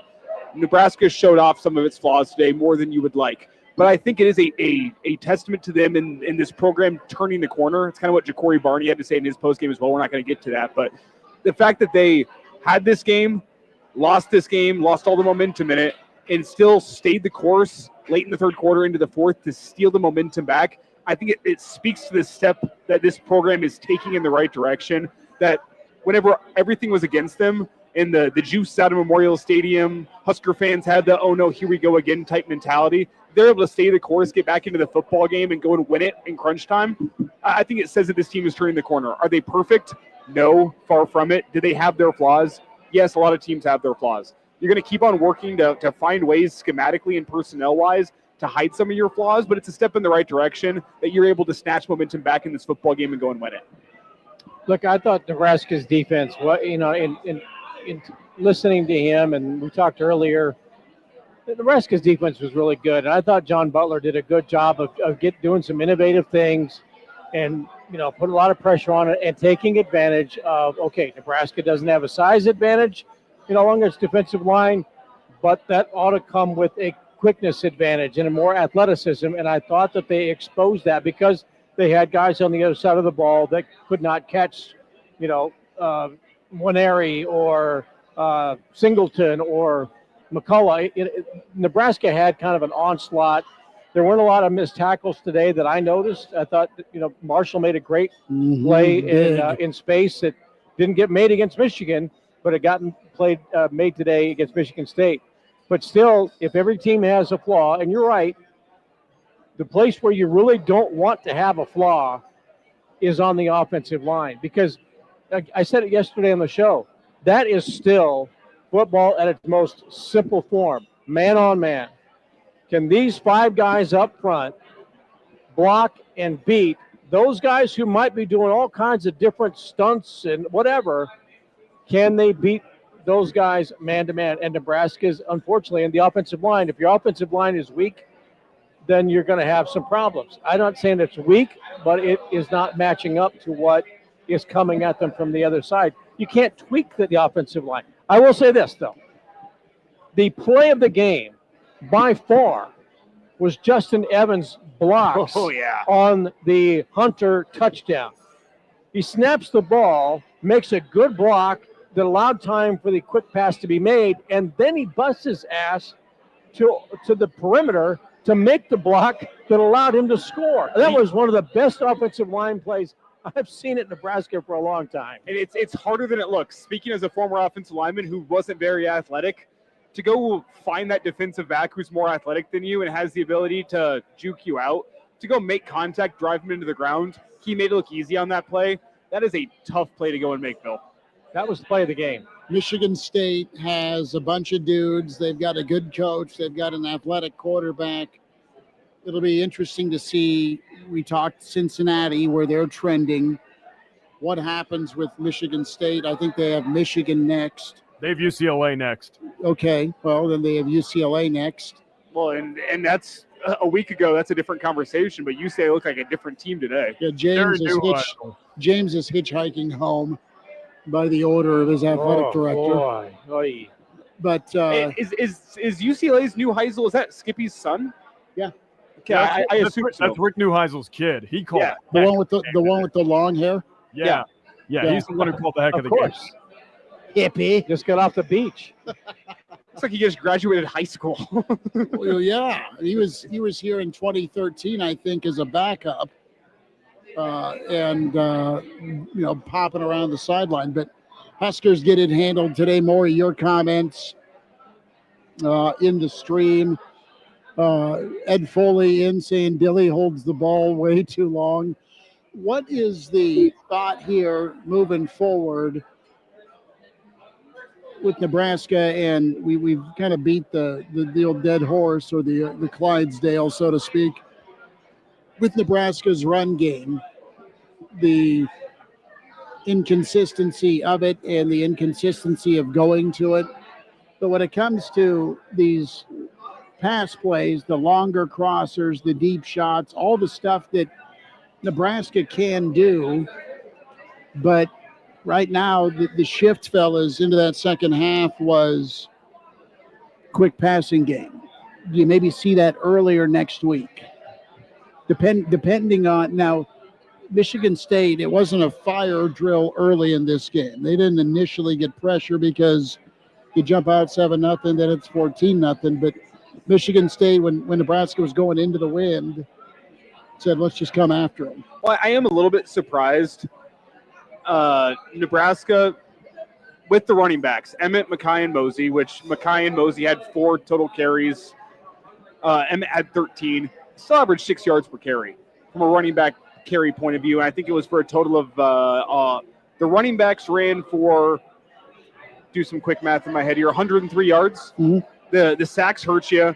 Dylan lost 17 yards there. So, I mean, but the running backs got you 100 yards on the ground, 6 yards a carry. I was a little surprised whenever the going got tough for Nebraska in that second quarter, in that third quarter, whenever they're getting the ball in decent field position near midfield, which they had a couple times. A little surprised they didn't try to run the football a little bit more. The running game was not, I mean, B? Is that where we're at with the running game today? The sacks killed you. You just didn't, as bad as you were struggling, Justice. I thought Emmett looked good today. He was fantastic, but as bad as you were struggling throwing the football or protecting your quarterback, you didn't go to it. And it's 2nd and 17, so you're not going to go to it. I get it. Down and distance dictates that, but you didn't start off drives very often with a first down run. No, you didn't do that. No, just like you were saying, and it's a little bit tough because when you're starting out with a 1st and 10 pass, eventually the defensive line adjusts and pins its ears back and knows it can get after the quarterback. I thought when they ran the ball, the interior blocking on the offensive line was spectacular. Rocco Spindler, you go back to the block where he sprung him. That was huge. Sprung him. I mean, just based the guy out and manhandled him. Elijah Pritchett on some crucial short yardage downs just took his guy, grabbed him on the shoulder pads, and just threw him out of the way.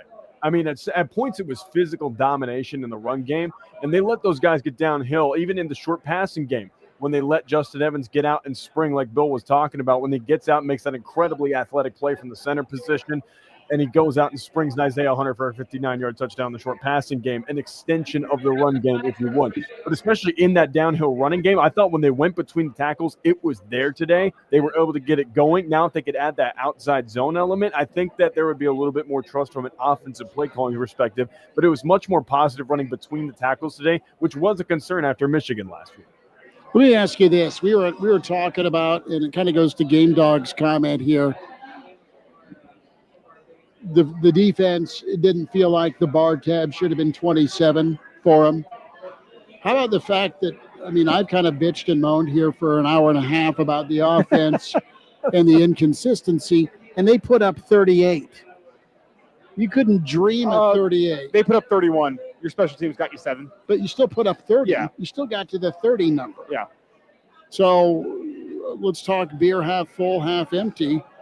I mean, it can be better. I think you're blocking the back away from 45 points on the board today. Right, almost half 100, says Old Barry. So that's interesting. And you found a way to put up 27 against Michigan. I mean, think if they clean up, they get protection, or they go short passing, they lean on some run game or find some things that work, whatever the case may be. Think if they have a game, they put it all together. When will that be? Will that be next week against Maryland? Will they have to have it? Minnesota looms. Northwestern is Northwestern. And you then have Penn State. We'll take a no break just yet. We got to remind the folks, you're listening to the Real Red Reaction Show, powered by Slim Chickens, here on KFOR Lincoln. That's 1240 AM, 101.5 FM. I believe I have done my FCC duty there, making sure everyone knows what station they're listening to. Thank you for that. Had to make sure we got that in. It is KFOR Lincoln. I know you need the city in there. Thank you, Rick Alloway, the College of Journalism, for teaching me about that. But I think I have done my duty there. That's what you listen to. We have about 4 minutes here before we got to get off the air. 7 minutes, okay. 7 minutes on air, and then a few more minutes to straggle along after dark on the stream.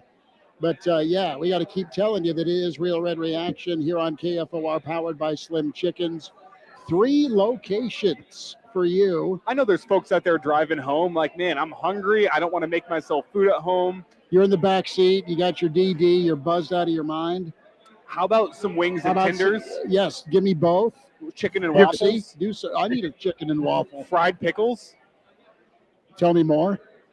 They're incredible at Slim Chickens. Chickens. Then the dessert that let's see if we can get diabetes tonight. Dessert, it's incredible. That's one way to put it. That's not how I would have said it. I would have said, I mean that lovingly. The celebratory Oreo milkshake or you get the banana pudding in the jar. Guys, I haven't eaten for like 7 hours. Bill's so, mouth is you're watering. killing me Well, right good now. thing, Bill. They're And at I'm the at the best. single We're gonna get barrel. you- The best steaks in Lincoln are at the single We're barrel. going to get you a steak thicker than my eyebrows from the single barrel. And then, yeah, it is. And then I was gonna say thicker than Schmitty's hair. I was going to go he's- eyebrows. he's And got then, that and then good you're on. going to get Slim Chickens round 2 drive-through, 14th and Pine Lake, 84th and Old Shady. Deal. And then 83rd up 83rd by near Elijah's Adams. joint. Yeah, 83rd and Adams is what we're going to say. It's not open yet, but it will be. I've been told before spring. 489-1240, 489-1240 to get in. Black Hills Brennan saying, let's get Mark Spindler back for After Dark. But if he was that loose to start the day, I can't even imagine after a big win. Before we get out here, about 5 minutes left. Can we go around, give a grade for the performance today, plus a word to describe? Shmi, I know you led off with the word to describe, but now we've had full reaction here. We've talked things out.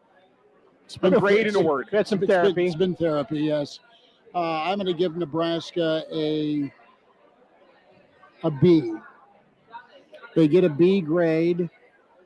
They won and they covered. They made some explosive plays. They looked better on defense. Inconsistent is the word. So, and then the penalties were killers early and kept Michigan State in it. And then Sparty made some plays. What do you say? I'm going to go with my word. Shout out Charles Barkley with his Chris Paul, James Harden must-see TV. It's going to be 2 words. It's not going to be just 1 word. My word is incremental progress. Would you like for the progress to be more? Absolutely. It was still a step forward, despite the fact it's not as big a step forward as you would like at this point in Matt Rule's rebuild. It's a step in the right direction. With that in mind, I'm at a B minus. A B minus for this team. I think it's you finish the day as C plus, but you're a half point away, and Bill Dolman rounds you up to a B minus. That's about where I'm at because you get the win. Go to class. You get that roundup. Should you have looked better against Michigan State?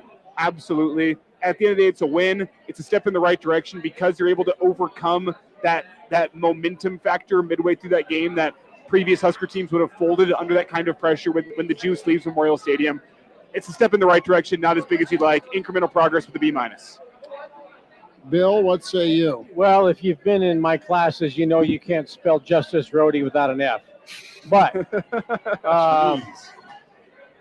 look, there's no question. There was a lot of failure, I think, in the middle of the game.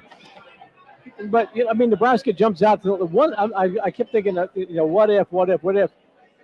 If Michigan State had started the game with a 10-minute drive and Nebraska gets down 7-0, because whenever Nebraska has those drives, they just never get restarted again. But they had a 14-point lead that they earned, and then they finished strong. So I think they went from an A to a D, and then they found a way to win, and they knew what to do with the win going into the fourth quarter, which I think was huge. It was why they lost the Maryland game 2 years ago. They won the game, and it's a B. It's not the A start. It's not the D middle, but I'm willing to give you a B and move you on to the next class, so you don't have to take this one over. But you don't want to see it again. There is some fool's gold with Nebraska when you say, "Well, they beat them." It's like last week. There's a lot to like last week when you say, "Well, they only lost to Michigan by 3." It's like you got a Hail Mary, and it should have been probably 2 touchdowns. Is today the C's get degrees type of game? It might be, probably, and because you attended class and were there, you paid attention and participated. We love the effort. I'll give you a B. Justice, what's your word, buddy? I think it's a harsh C+ from me. I think the Dillon interception's bad. The Dillon interception was an awful, awful read. I Agree. mean, he threw it right to the guy. You can't miss that. But the running game was pretty solid. Special teams definitely gets an A+ from me. Special teams won you that game. Incredible job. Take Mike Eckler, whatever he desires. But yeah, I thought special teams was incredible. Defensive line definitely made an improvement this week. They showed me they were willing to get active. Butler tried to outthink the room on some things, but I thought overall pretty good job. You had to come back, you had to fight at some moments, but I definitely think that it's a harsh C+, but a C+ is going to pass you in this instance. What about the word, Bird? I think I'll take a page out of Elijah's playbook. I'll go touch and go. It's kind of touch. Okay, 2 words. That's 3. I was thinking 2.5. I was thinking the other favorite phrase of Charles we Barkley. have to go back here a second. Schmitty heard touch and go and said 2 words. 3 words. I think he's thinking with the hyphenated N in, like the touch and go, like with the hyphenated N. So I could see where Schmitty's going there. But yeah. Like Pam and Pan. Yeah. 2 ends? Yeah. 2 ends? But I think you were thinking of the other Charles Barkley when we were talking about some certain people in San Antonio, something about that. Were you thinking about that? I want more grades from the streamers. They are excellent academics with the grading. NASCAR Eric goes from A to F to C to B. Now how's that for a roller coaster? Today's game was to take another page out of Charles Barkley's book. Today's game was Galveston, Texas. That's what it was. Dirty water. You're on the beach, but you got that dirty water there. You'd rather be on a better beach, but hey, at least you're on the beach. That'll do it for us here on Real Red Reaction over the air on KFOR, KFORnow.com. Always stream and check things out that way. We'll stay after dark here on the YouTube channel with the Average Joe and Real Red Reaction YouTube and Twitter with KFOR.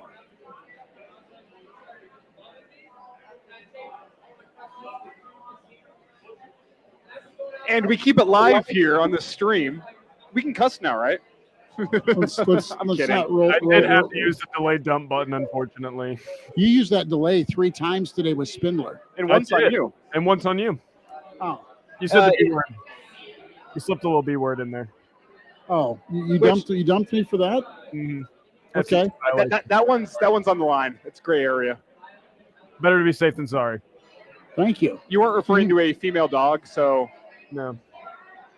Anyway, but Spindler was making me become quite liberal. Well, and I didn't know, like when he was talking about the text his wife sent him about how there was going to be a kick to the nether regions or get punched in the face. I was hovering. We were hovering. Yes, you were. That's kind of how the game felt. We were hovering for a bit. No, kicking the junk. No, I was going to say you're hovering over the panic button all game long. Yeah, exactly. Bill Dolman looks uncomfortable. Bill, I was just wondering if we could actually say what we really feel now, but I think Bill wants food. Well, it was a kick in the junk. I gotta use the can. You guys talk amongst yourself. Oh, I'm gonna have to. Which way? You can go out this way, Schmitty. I don't know. I think Bill wants food right now. I think a good old 8-ounce sirloin would go pretty well as a starter for old Billy D right now. Yeah, I'm not gonna fight you on that. Look, there was so the possibility of this thing going so wrong was there, and look. Matt Rule said that Dylan Raiola was yelling at the fans. You know, this is a different game than it was a long time ago when they'd say, well, you can't really yell at them because they're just college kids. And I never really bought into that necessarily. But now you have people who are asked to invest significantly just to be at the game and invest significantly to entice those to come and play football at Nebraska. And look, if you're going to get booed by Nebraska people, that is as polite as probably anywhere. Imagine if you are drafted by the New York Giants, the Chicago Bears, or someplace where, you know, some of the play that they saw, it's pretty vitriolic. So, you know, it's a different era.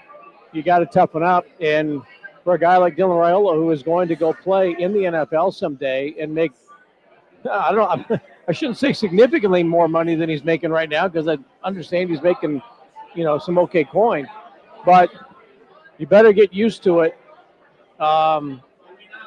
You know, this is a place for you to go and grow and make your mistakes and become the superstar everybody wants you to be. But part of that comes with what comes with the territory is people being dissatisfied that the effort they're not seeing matches the investment that they're making. So I'm glad Matt Rule, I presume what he said in the press conference is true. Hey, don't yell at them, go play better. And the interception was terrible. The pass to Barney for the big play, 45 yards, fantastic.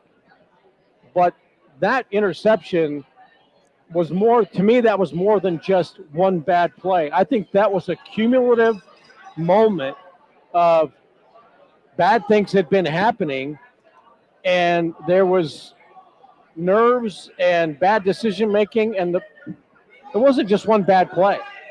That was a culmination of a lot of bad things happening, and that was the result. And you got to grow out of that, but expect that people aren't going to be happy to see it and give you a ribbon for effort. Well, and Dylan he's a guy that you can see the 5-star billing. You can also see in a game like today, he still has steps to make in his quarterbacking journey. There was 5 sacks today. He's to blame for a few of those. That's like last week. Just like last week. He has in terms of pocket presence, he has some steps to take in terms of decision making, knowing whenever to take your loss and throw the football away and live to fight another down. Needs to get better in that regard. He's not a perfect quarterback right now. You can still see why he's a 5-star. He's still Nebraska's best hope at reclaiming relevance, but he's not immune from criticism that we had today. And I still don't understand why you don't look, pre-plan in a game. If you've got quality players and things aren't going well, get your backup a couple of snaps so that it's against a quality opponent. I don't think, and I'm not calling for a change at starting, but you all know that I grew up in a typewriter era where everybody, guys that busted their ass during the week got an opportunity to play. And I still think it's healthy to come to the sidelines. Let's take a look at what's going on here, settle down a little bit, and now get back out there. You're not getting benched. We're getting a little of experience for the guy who might have to go in, because if you're going to continue to get sacked like this, go ask David Carr what that's like. Go ask Andrew Luck. Right, exactly. Joe Burrow. I mean, eventually, you continue to take sacks. Aiden Childs got smothered by Elijah Judy. One play. It was never the same the rest of the game. No, he was off. Okay, so the amount of times that Dylan gets hit in the pocket or gets rushed and hurried and whatever, eventually it's going to take its toll. And, you got to grow out of that stuff. And can I ask a question? Wait, really fast here. Tim Brando has posted a video from a rooftop in the rail yard. His hair's going crazy. He looks like he's having a great time in downtown Lincoln. Oh, he loves him, the rail yard. Timmy's on the balcony. And he's Timmy B's. He's having a great time up there. Yeah, I told you he's on the balcony. What's that old bar called? It was Peter McHugh's. No, the one with that.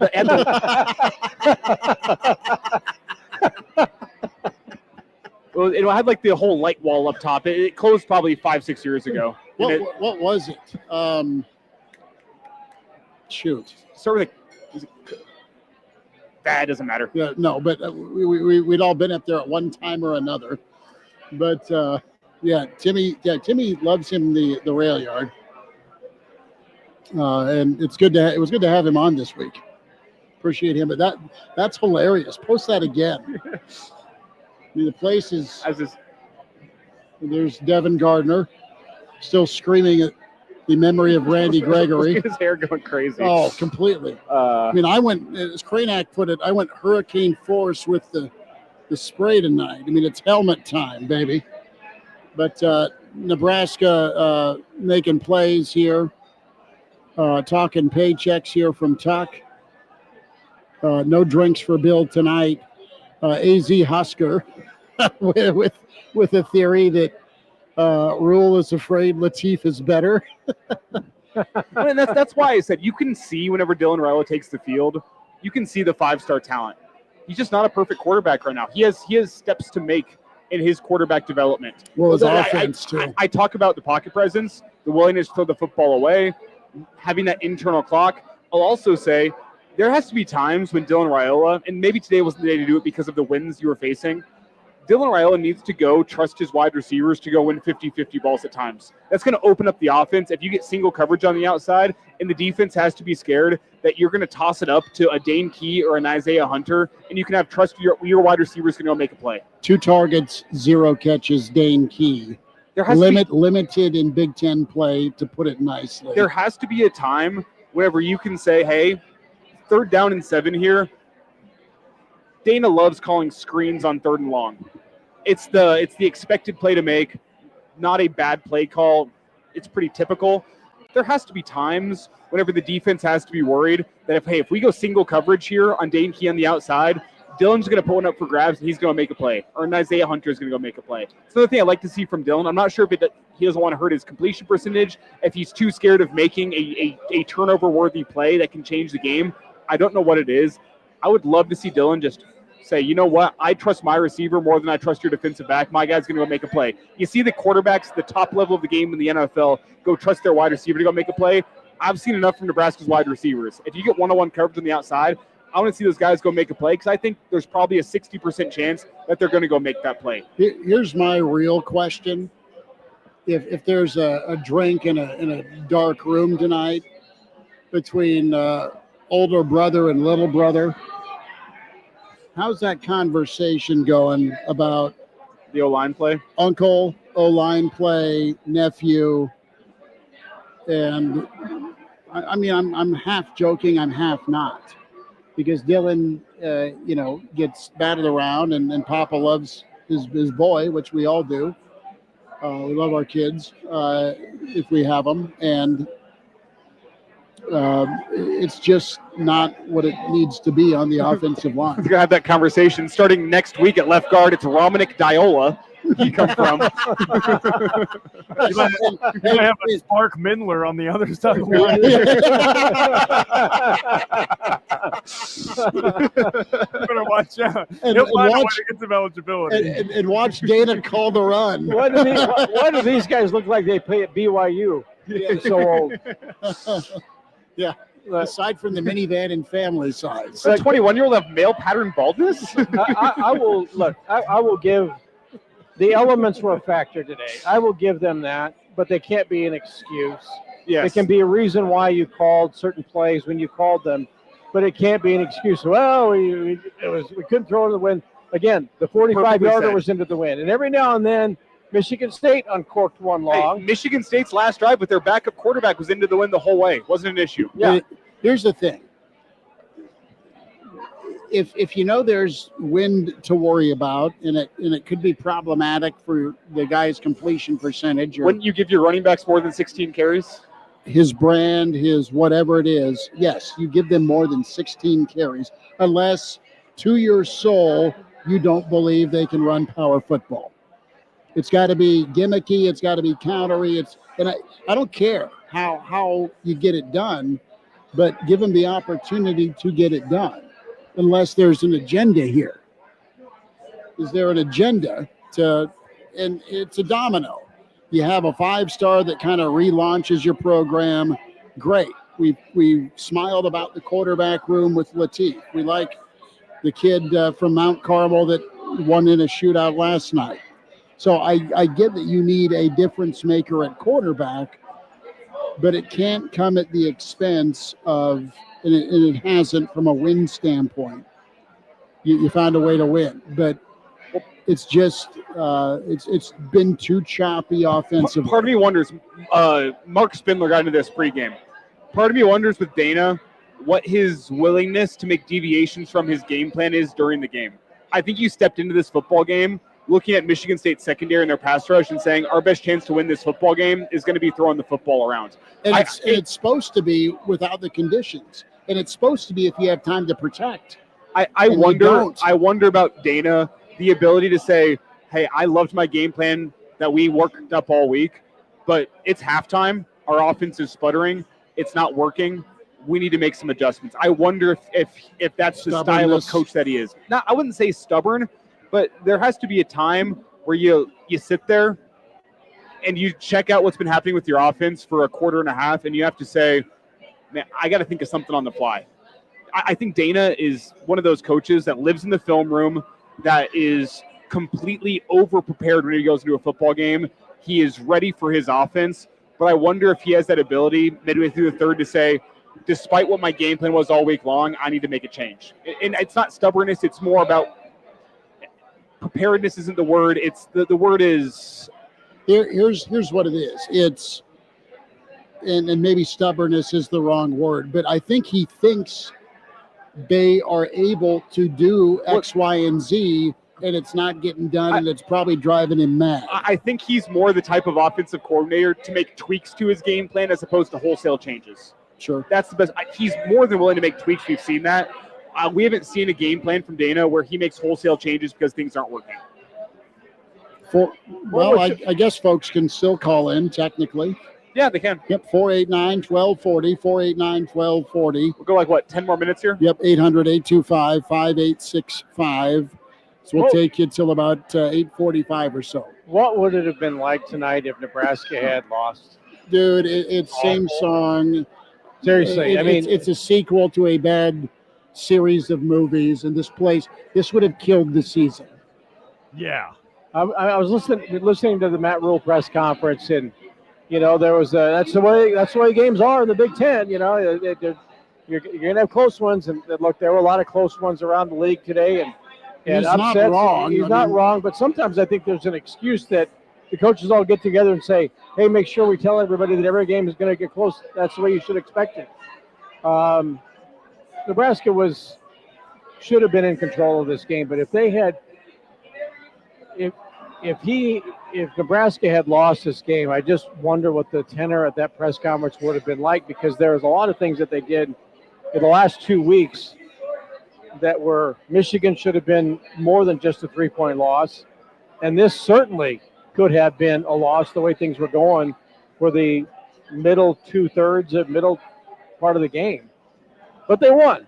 And this is a game that Nebraska would not have won in years past. So there is promise, but now they go on the road for two real road games for the first time. And maybe that's a good thing too. And Maryland was a team that preseason, there's always a team on Nebraska's schedule. It's always a team in the Big Ten that nobody thinks anything of preseason. They come out and surprise. I know they lost today. Maryland is that team this year. That is a good football team out in College Park. They have a team, Loxley talked about it. He has a team that is bought in and wants to play for Maryland. They want to play for their head coach. Hey, let me say that. I knew Mike Loxley decently well, shall we say, professionally, when he was at New Mexico, his first time as a head coach that I can remember, maybe a bit a lower level head coach, and it was not a good tenure. They were terrible. And I think he would even say I wasn't a good coach back then, but he got the opportunity, and it was embarrassingly bad. And nice guy, really good guy, but they were bad, and I know he was not a good coach. But he went into the Nick Saban Reclamation Project program, rebuilt his career like many coaches have, and he got to go back to his home area on the East Coast and in Maryland, where he knows the culture and can go into any high school, and those guys all love him, and he's a perfect fit for that job. And I know that early on there were some rumblings that maybe this wasn't going to work out very well, but man, he learned from Saban and has a program that's more than respectable at this right now. Well, they've got tremendous. So good on him. They have NFL draft picks all over that roster. Yeah. They're just not great on the lines of scrimmage. He was trying to recruit those guys to New Mexico. He was trying to recruit that area to bring in top, and they're like going, "Yeah, I'm good, bro." And now he's there, and again, speaking their language, their Maryland language, and it's working. He's a likable guy, and he'll have his team ready to go. It'll be a challenge for Nebraska. I think Nebraska. He's an insane recruiter. Yeah, him and Signetti both on Saban's staff once upon a time. And can he cut it as a head coach is a question. The positive for Nebraska next week when you look at Maryland does not run the football. Washington came back today. Until next week. Washington came back today because Maryland could not run the football. They could not kill the clock. Maryland is a throw the football around. Malik Washington is a fantastic quarterback. He's young. he's going to face the Nebraska secondary. I wouldn't be surprised to see Nebraska as a similar favorite against Maryland as they were against Michigan State, despite the fact they're on the road. Wow. Because Maryland is a throw the football around team. Washington has not faced a secondary like he's going to face in Nebraska. I think from a matchup point of view, you have a great advantage against Maryland. But Maryland, they're going to have all the motivation in the world based on how this game against Washington went. Justice? Or it beats them twice. You know, I think it's funny you say that because between Damon Williams and Malik Washington, they threw the ball 90 times. Malik Washington threw 49 passes, completed 30 of them today. So they very much want to spread the ball around. Like you said, Mike Loxley's a great recruiter. He's got a top 5 player in the 26 class coming in to play edge for him next year. So he can recruit, but they, like Elijah said, they threw the ball 49 times today. They did not try to run the football. Well, Maryland's running backs combined 16 carries for 43 yards. And they ran it, 25 times total?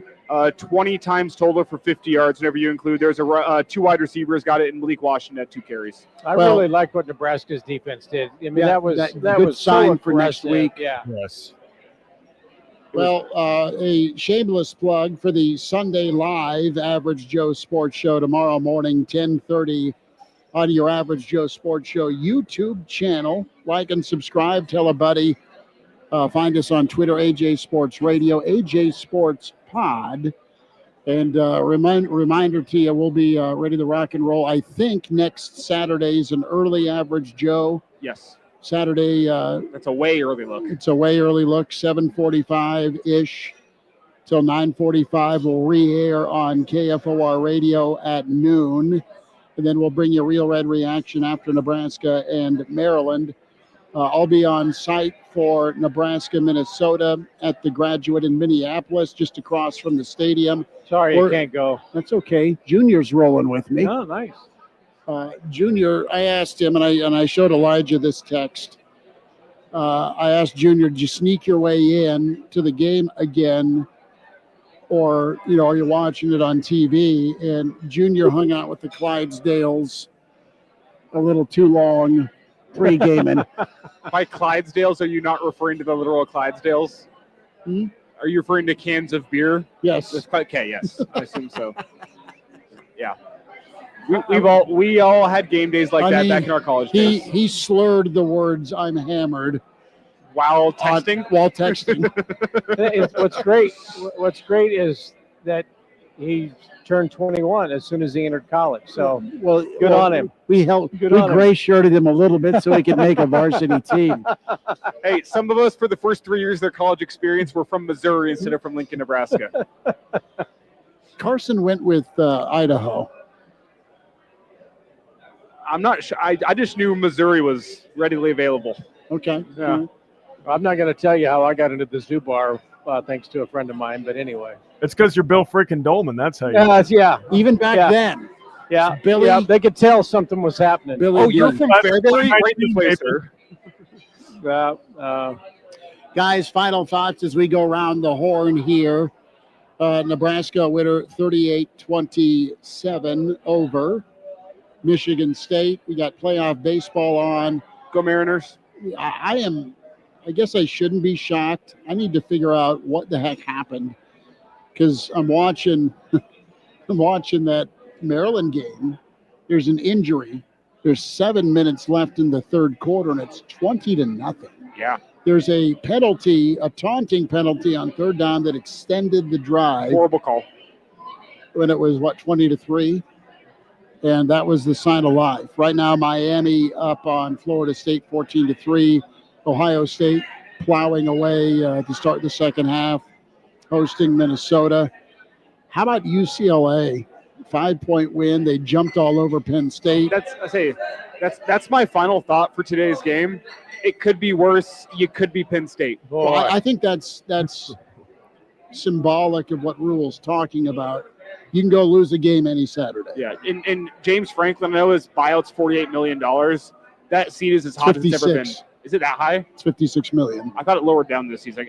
Anyway. The Fighting Garth Glissman campus tour was at Florida today. But back to Penn State here. That seat for James Franklin is as hot as it's ever been.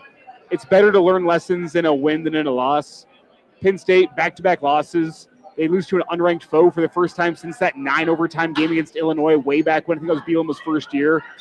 It is a disaster right now in Happy Valley. Small to medium game, James couldn't even win a small game today. That's a case of a team beating you twice. They lost to Oregon and they lost to UCLA because of Oregon travel. And they're going to talk. Well, we had to travel all the way across the country. Well, Oregon had to travel all the way across the country to beat you, and then you go to UCLA, a team that is working on a backup coach, a backup head coach comes in.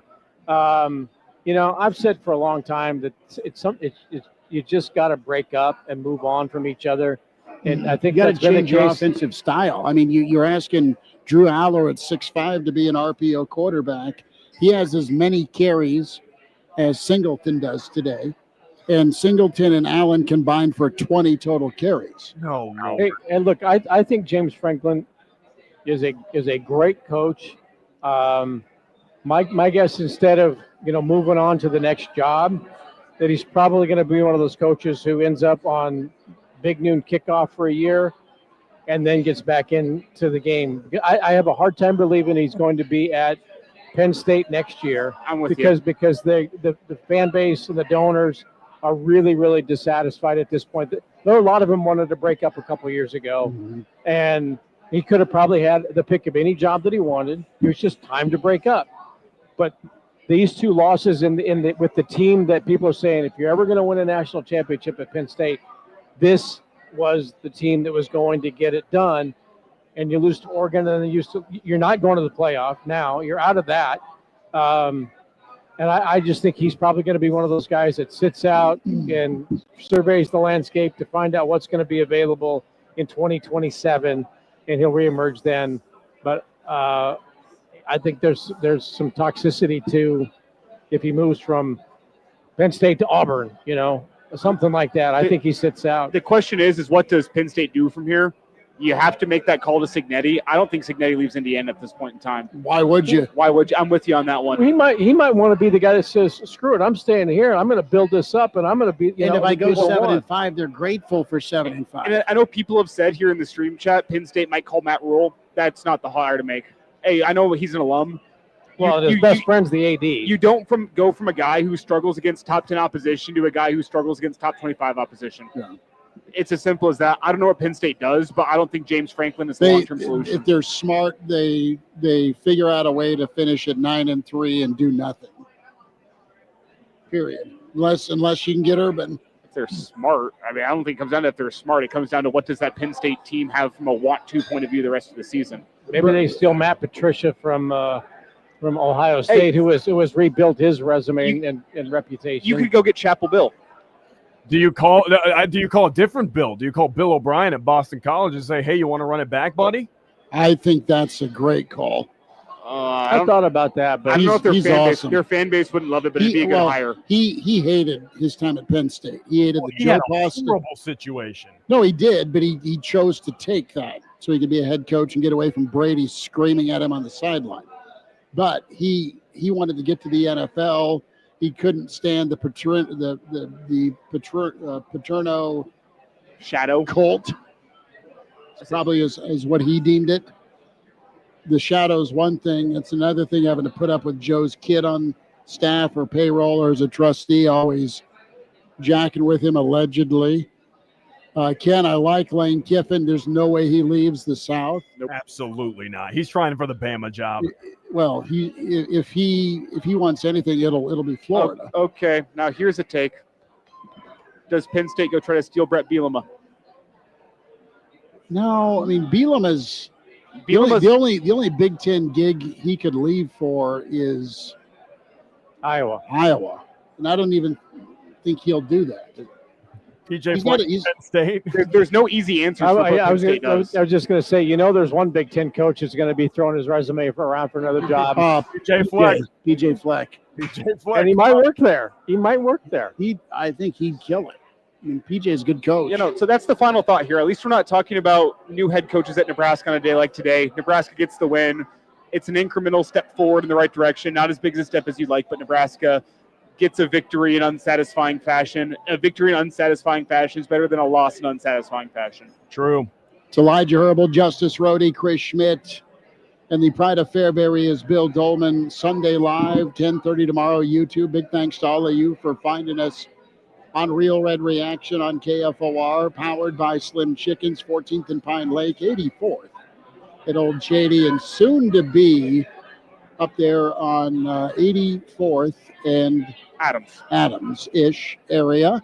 Thanks to all of you in the stream. Thanks to all of you who called. And be sure to download, like, and subscribe to the Average Joe Sports Show. And check out KFOR Daily, mornings and afternoons for all your Husker coverage. Brian, appreciate you. Tuck, Ed, Skylar, Justin, Gray Woman, 79. Of course, Captain, Game Dog. By the way, Gray Woman, I still have not received a drink yet. And hey, also thank you, Justice. Thank you, Justice. For Justice, you're out of the studio. awesome, dude. Yeah, thank you for doing both. We will be back shortly to unlock that invisible. I thought it was fence. on a time lock these days. Yeah, 9 o'clock. The shackles come off. The time lock. Okay. Yeah, on the time lock. All right. Upgraded. Enjoy Victory Saturday. Enjoy those of you who got the cover. And Nebraska moves to 4-1. We'll talk to you next time on KFOR on Real Red Reaction and holler tomorrow morning 10:30 with the Average Joe Sports Show Sunday Live. Take care.